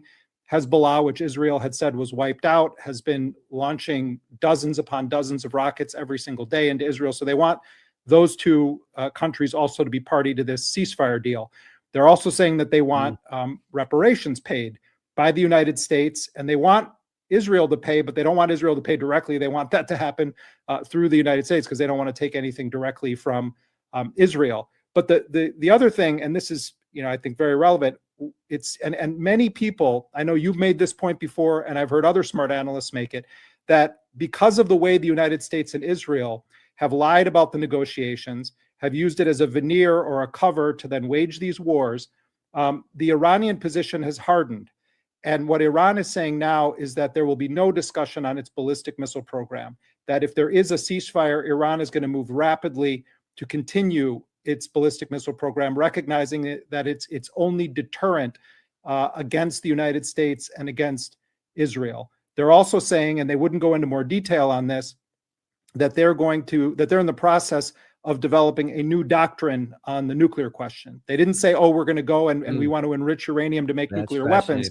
But what they're saying to me is that that because of the U.S. and Israel targeting their nuclear infrastructure, because they blew up the negotiations where the Iranians had put terms on the table that went beyond the Obama-era deal, they're saying now that they're having discussions about developing a new nuclear doctrine, potentially in partnership with Russia and China. Well, Yeah, and what that guy's going to get into doesn't that that's not good. Iran nukes. Oh my God, here we go. Like that. It's question it as well. By the way, whether Jeremy or anybody else, question it. He could be lying, he could be misinformed. But the point is, it's legal for every other country in the world, including Iran. The idea that they're not allowed to do that is just arbitrarily stupid. It doesn't apply to anybody else. It applied arbitrarily to North Korea until they reached that point, and then they never talked about it again. And the lesson from Libya and North Korea is obvious. Nonetheless, they've continued to point out that it's a fatwa and it's something they won't do, and the evidence has always backed that up, and yet they've lied the entire time. In fact, all their actions have shown that they don't have it. They wouldn't be doing this if they knew they had those nukes. They've lied. But the point is they've driven them to a place to where maybe they're rationalizing why they might need to do it anyway, which would make sense to everybody. It also would not be a crime, regardless of what Israel says, including Israel having nukes, by the way. But I still argue. The point is, I would have questioned whether that is actually what they're going to do. One, because it is, in fact, a religious issue for them. But secondarily, that it ultimately would give them the very thing they need to justify, see, we always told you. Despite how we've been saying it for 20 years, we told you, and here it is. So it just seems like a bad choice right now. But it very well may not be the case. But just understand that, regardless. It's not a crime, guys, and it's only an issue because Israel decides to make it an issue for them, despite them being the ones that seem to use their power unjustly every single day of our lives, including being the first ones to actually use nuclear weapons on groups that were already retreating, which, in case you don't already know that, look it up. It's very provable. They were already winning. Japan was already retreating. They used those nukes anyway, because one, the argument is they wanted to see what happened, and two, they wanted to make sure Russia saw it. That is who we've always dealt with since. Now, this is Grok, in case you want to see what Grok has to say. Have the U.S. or Israeli military carried out any bombings today? Right. Okay, so let's get into a second part of this, like I said earlier. So Trump says we're 5-day ceasefire, right? That's what he just said. Apparently 3 days we've been talking about this. Frankly, I think he's making it up. But he said ceasefire. So what happened? Here we are. He said that earlier today, right? Israel attacks just today. Wide-scale strikes on infrastructure in Tehran, in the capital, more packed than New York City, because that's okay. Strikes in other Iranian locations. This is just Israel, by the way. Continued operations in Lebanon, targeting homes, as Israel told you they were going to. Additional reports of strikes in Gaza, because that's still happening as well. Just, despite what Trump said. Okay. Military actions from the U.S. government. So Trump says, pause on military action. And then they continue bombing Iran, because that's what happened today. And you can easily prove that. Reports of heavy U.S.-Israel joint airstrikes. Okay, just to make it even more clear, specifically, were there any of these attacks that were carried out after Trump announced a hold on all attacks due to these alleged talks?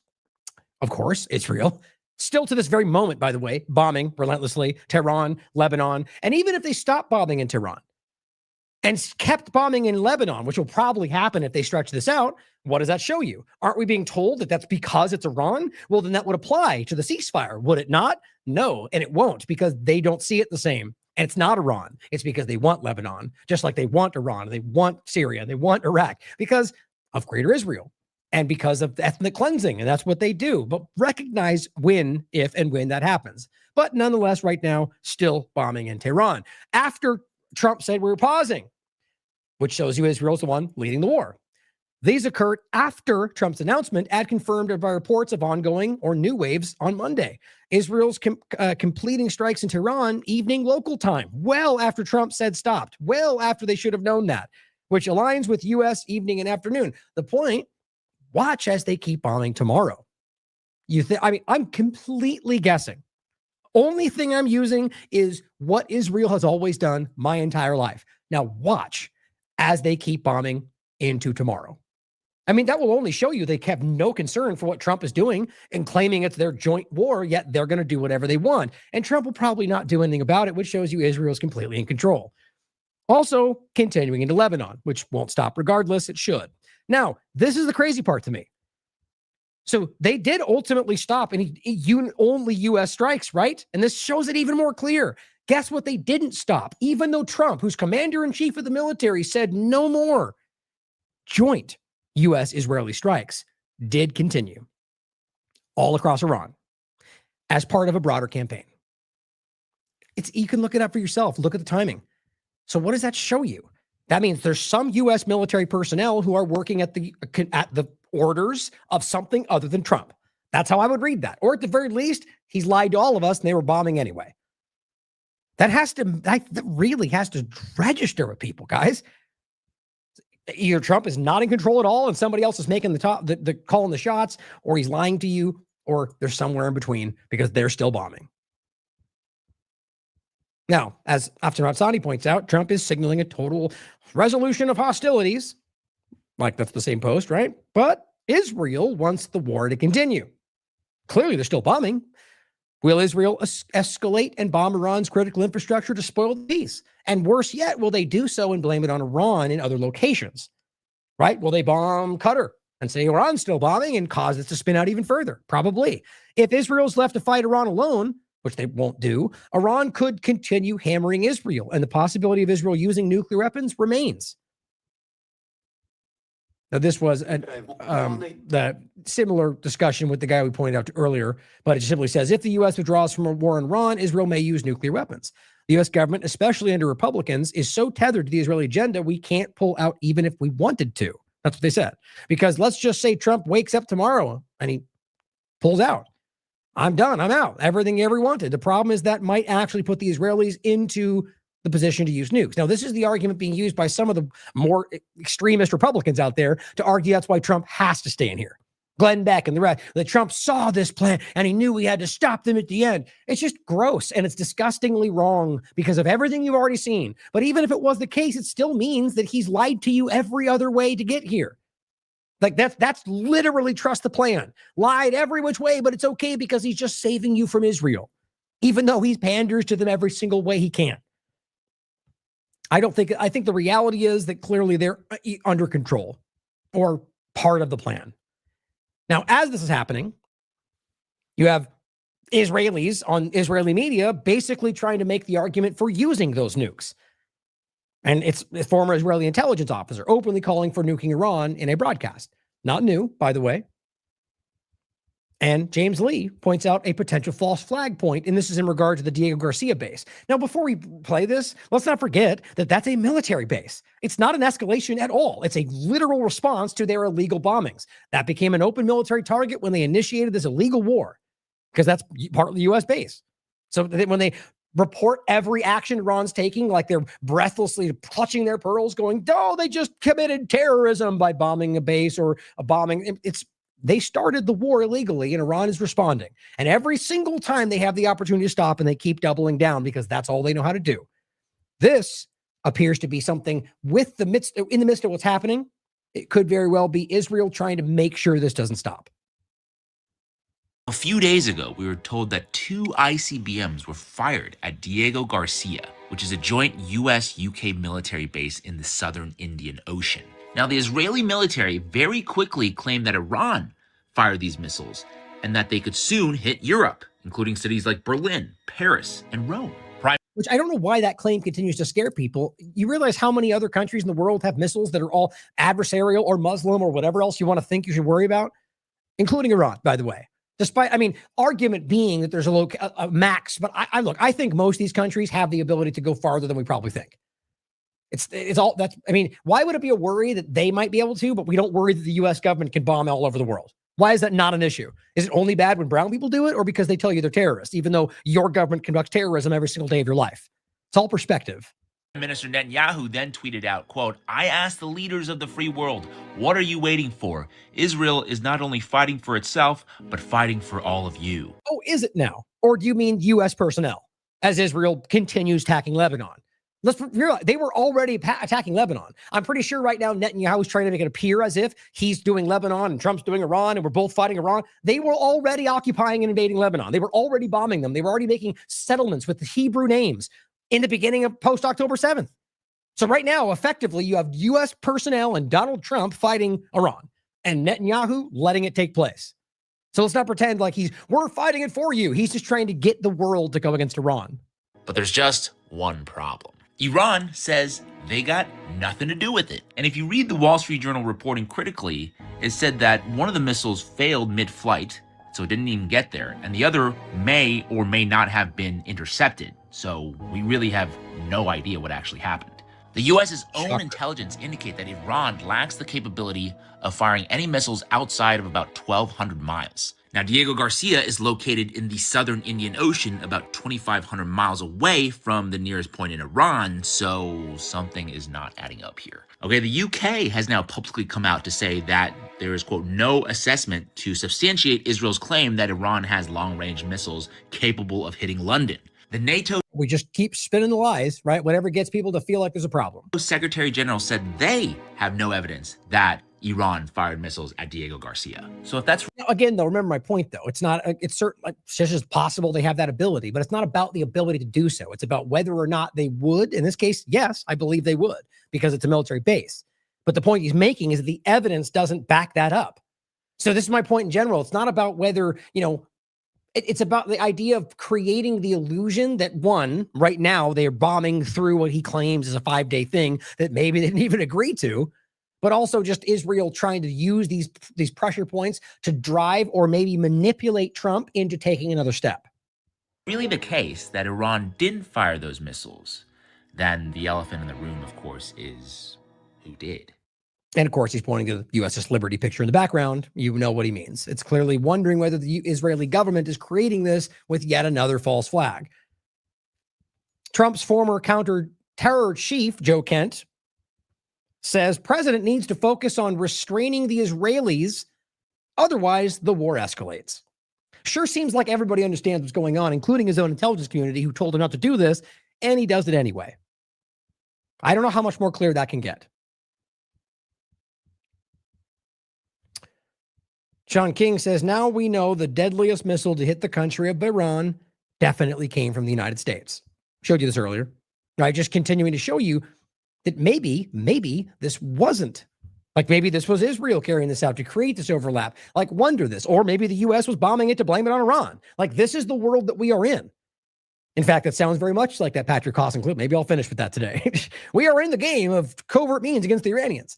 We get nastier with that. That's what he says. And very much exactly what we're dealing with today.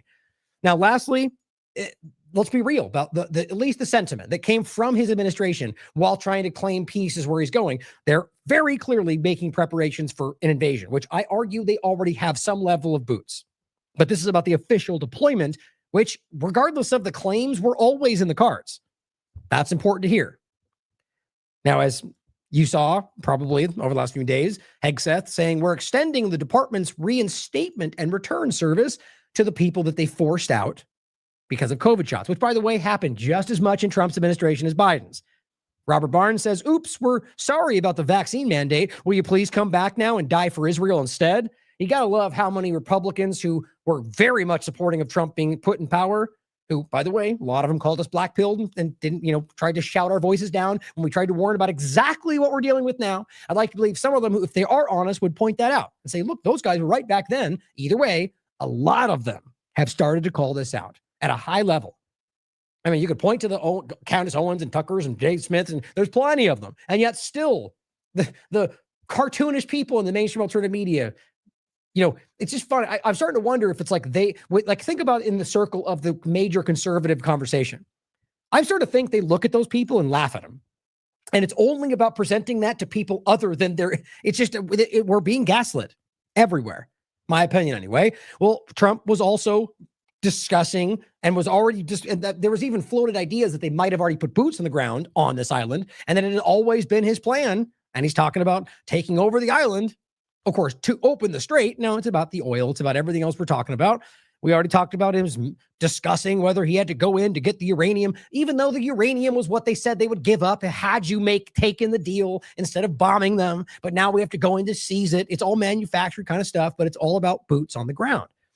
And State Department, the U.S. State Department under Trump warns Americans around the world.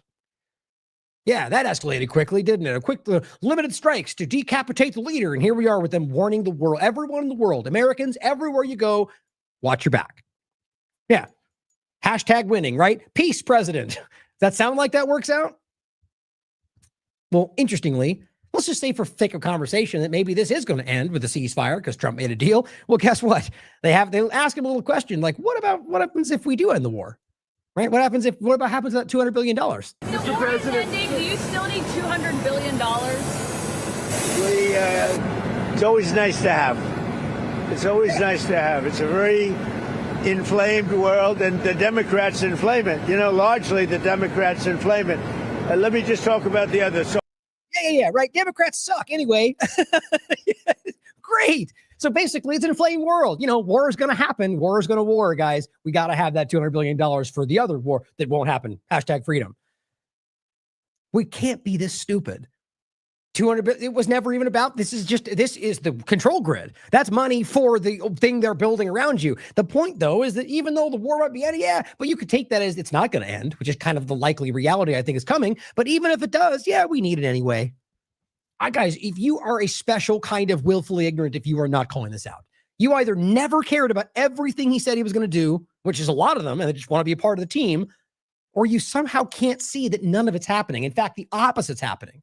Time to wake up and face reality, guys. He's robbing you blind while telling you he's selling you everything you need when I can't see anything but taking happening right here. Lastly, Decentralized News has a great clip here. Make sure you stay tuned. It's nonstop reality of how they're basically just parroting the Iraq war lies. Never stops. Thank you for tuning in.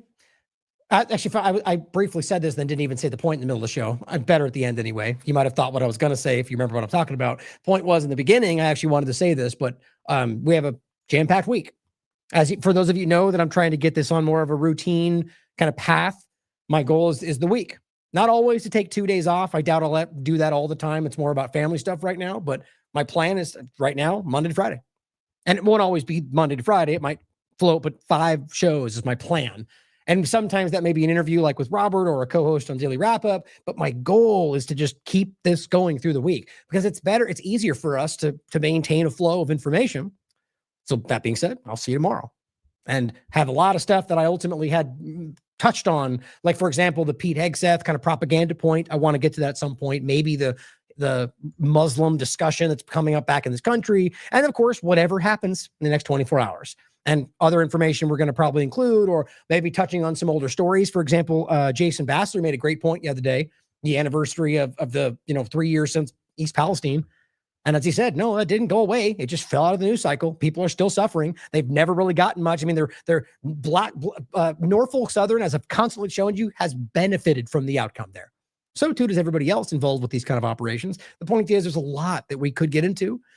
There's good reporting going on right now showing you new studies that are showing you what we already have proven, but it's still important to see that these shots are killing people and giving myocarditis, but plenty to talk about.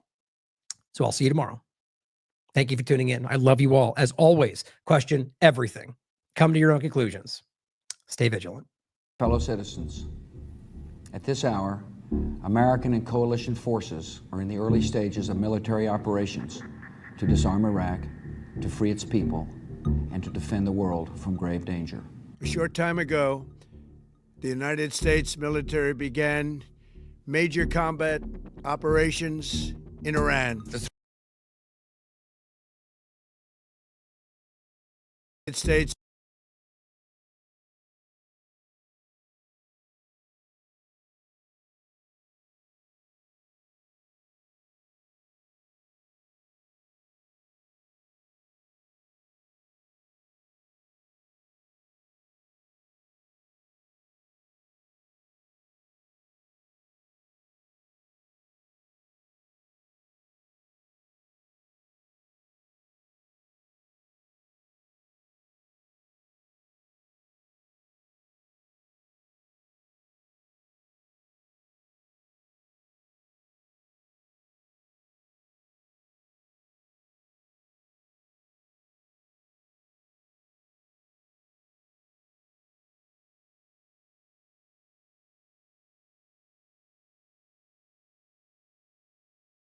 Oh, shoot. I'm sorry, guys.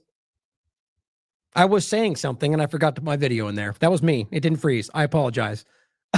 So all I said, I'm going to start this over. So there's like a 30-second gap in there. My apologies.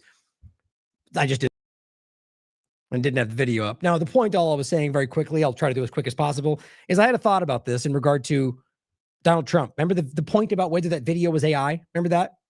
Now, really quickly, the point was that we have seen since then that there were videos they put out that were arguably pre-recorded.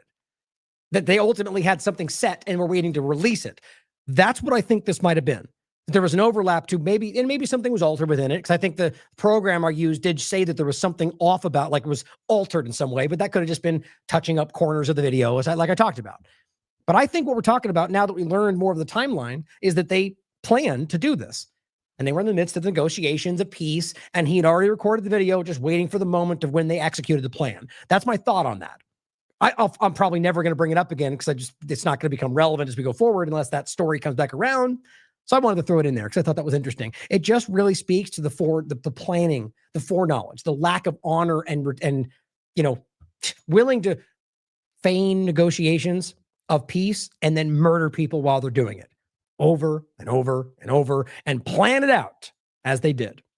Okay, I'll leave it there, guys. Thank you for tuning in. Sorry for the gap. See you next time.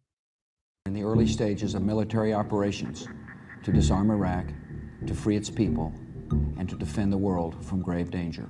A short time ago, the United States military began major combat operations in Iran. The threat comes from Iraq. It arises directly from the Iraqi regime's own actions, its history of aggression, and its drive toward an arsenal of terror. Its menacing activities directly endanger the United States, our troops, our bases overseas, and our allies throughout the world. This terrorist regime can never have a nuclear weapon. Saddam Hussein is a homicidal dictator who is addicted to weapons of mass destruction. Our objective is to defend the American people by eliminating imminent threats from the Iranian regime, a vicious group of very hard, terrible people. There can be no peace if our security depends on the will and whims of a ruthless and aggressive dictator. And they are indeed sick and sinister. The Iraqi regime was required to destroy its weapons of mass destruction, to cease all development of such weapons, and to stop all support for terrorist groups. The Iraqi regime has violated all of those obligations. Following our obliteration of Iran's nuclear program, we warned Iran not to make any attempt to rebuild at a different location, but they ignored those warnings and refused to cease their pursuit of nuclear weapons. The evidence indicates that Iraq is reconstituting its nuclear weapons program. We warned them never to resume their malicious pursuit of nuclear weapons. Satellite photographs reveal that Iraq is rebuilding facilities at sites that have been part of its nuclear program in the past. We sought repeatedly to make a deal. We tried. They wanted to do it. They didn't want to do it. Again, they wanted to do it. They didn't want to do it. They didn't know what was happening. They just wanted to practice evil. The entire world has witnessed Iraq's 11-year history of defiance, deception, and bad faith. For decades and decades, they've rejected every opportunity to renounce their nuclear ambitions, and we can't take it anymore. Some believe we can address this danger by simply resuming the old approach to inspections and applying diplomatic and economic pressure. Yet this is precisely what the world has tried to do since 1991. For 47 years, the Iranian regime has chanted death to America and waged an unending campaign of bloodshed and mass murder, targeting the United States, our troops, and the innocent people in many, many countries. Iraq possesses ballistic missiles with a likely range of hundreds of miles, far enough to strike Saudi Arabia, Israel, Turkey, and other nations. The regime's conventional ballistic missile program was growing rapidly and dramatically, and this posed a very clear, colossal threat to America and our forces stationed overseas. In the last year alone, the Iraqi military has fired upon American and British pilots more than 750 times. The regime already had missiles capable of hitting Europe and our bases, both local and overseas, and would soon have had missiles capable of reaching our beautiful America. Regime change in Iraq is the only certain means of removing a great danger to our nation. The dictator of Iraq is a student of Stalin, using murder as a tool of terror and control. The regime has armed, trained, and funded terrorist militias that have soaked the earth with blood and guts. Saddam Hussein is harboring terrorists and the instruments of terror. We're ensuring that the world's #1 sponsor of terror can never obtain a nuclear weapon. In addition to declaring and destroying all of its weapons of mass destruction, Iraq must end its support for terrorism. We're ensuring that the Iranian regime cannot continue to arm, fund, and direct terrorist armies outside of their borders. It has given shelter and support to terrorism and practices terror against its own people. Iran is the world's #1 state sponsor of terror and just recently killed tens of thousands of its own citizens on the street as they protested. We've experienced the horror of September the 11th. And it was Iran's proxy, Hamas, that launched the monstrous October 7th attacks on Israel. We have seen that those who hate America are willing to crash airplanes into buildings full of innocent people. Slaughtering more than 1,000 innocent people, including 46 Americans, while taking 12 of our citizens hostage. It was brutal, something like the world has never seen before. The attacks of September the 11th showed our country that vast oceans no longer protect us from danger. Before that tragic date, we had only hints of al-Qaeda's plans and designs. Today in Iraq, we see a threat whose outlines are far more clearly defined and whose consequences could be far more deadly. An Iranian regime armed with long-range missiles and nuclear weapons would be an intolerable threat to the Middle East, but also to the American people.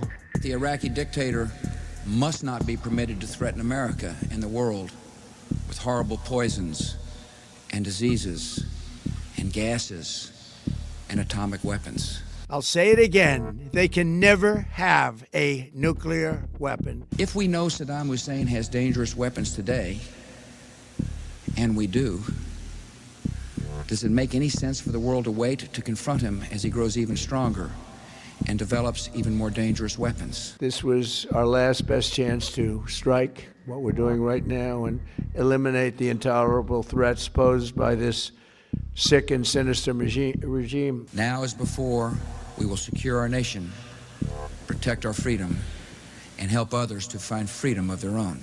To the great, proud people of Iran, I say tonight that the hour of your freedom is at hand. The lives of Iraqi citizens would improve dramatically if Saddam Hussein were no longer in power. When we are finished, take over your government. It will be yours to take. This will be probably your only chance for generations. America is a friend to the people of Iraq. America is backing you with overwhelming strength and devastating force. America believes that all people are entitled to hope and human rights. People everywhere prefer freedom to slavery, prosperity to squalor, self-government to the rule of terror and torture. Now is the time to seize control of your destiny and to unleash the prosperous and glorious future that is close within your reach. Our demands are directed only at the regime that enslaves them. When these demands are met, the first and greatest benefit will come to Iraqi men, women, and children. This is the moment for action. Do not let it pass.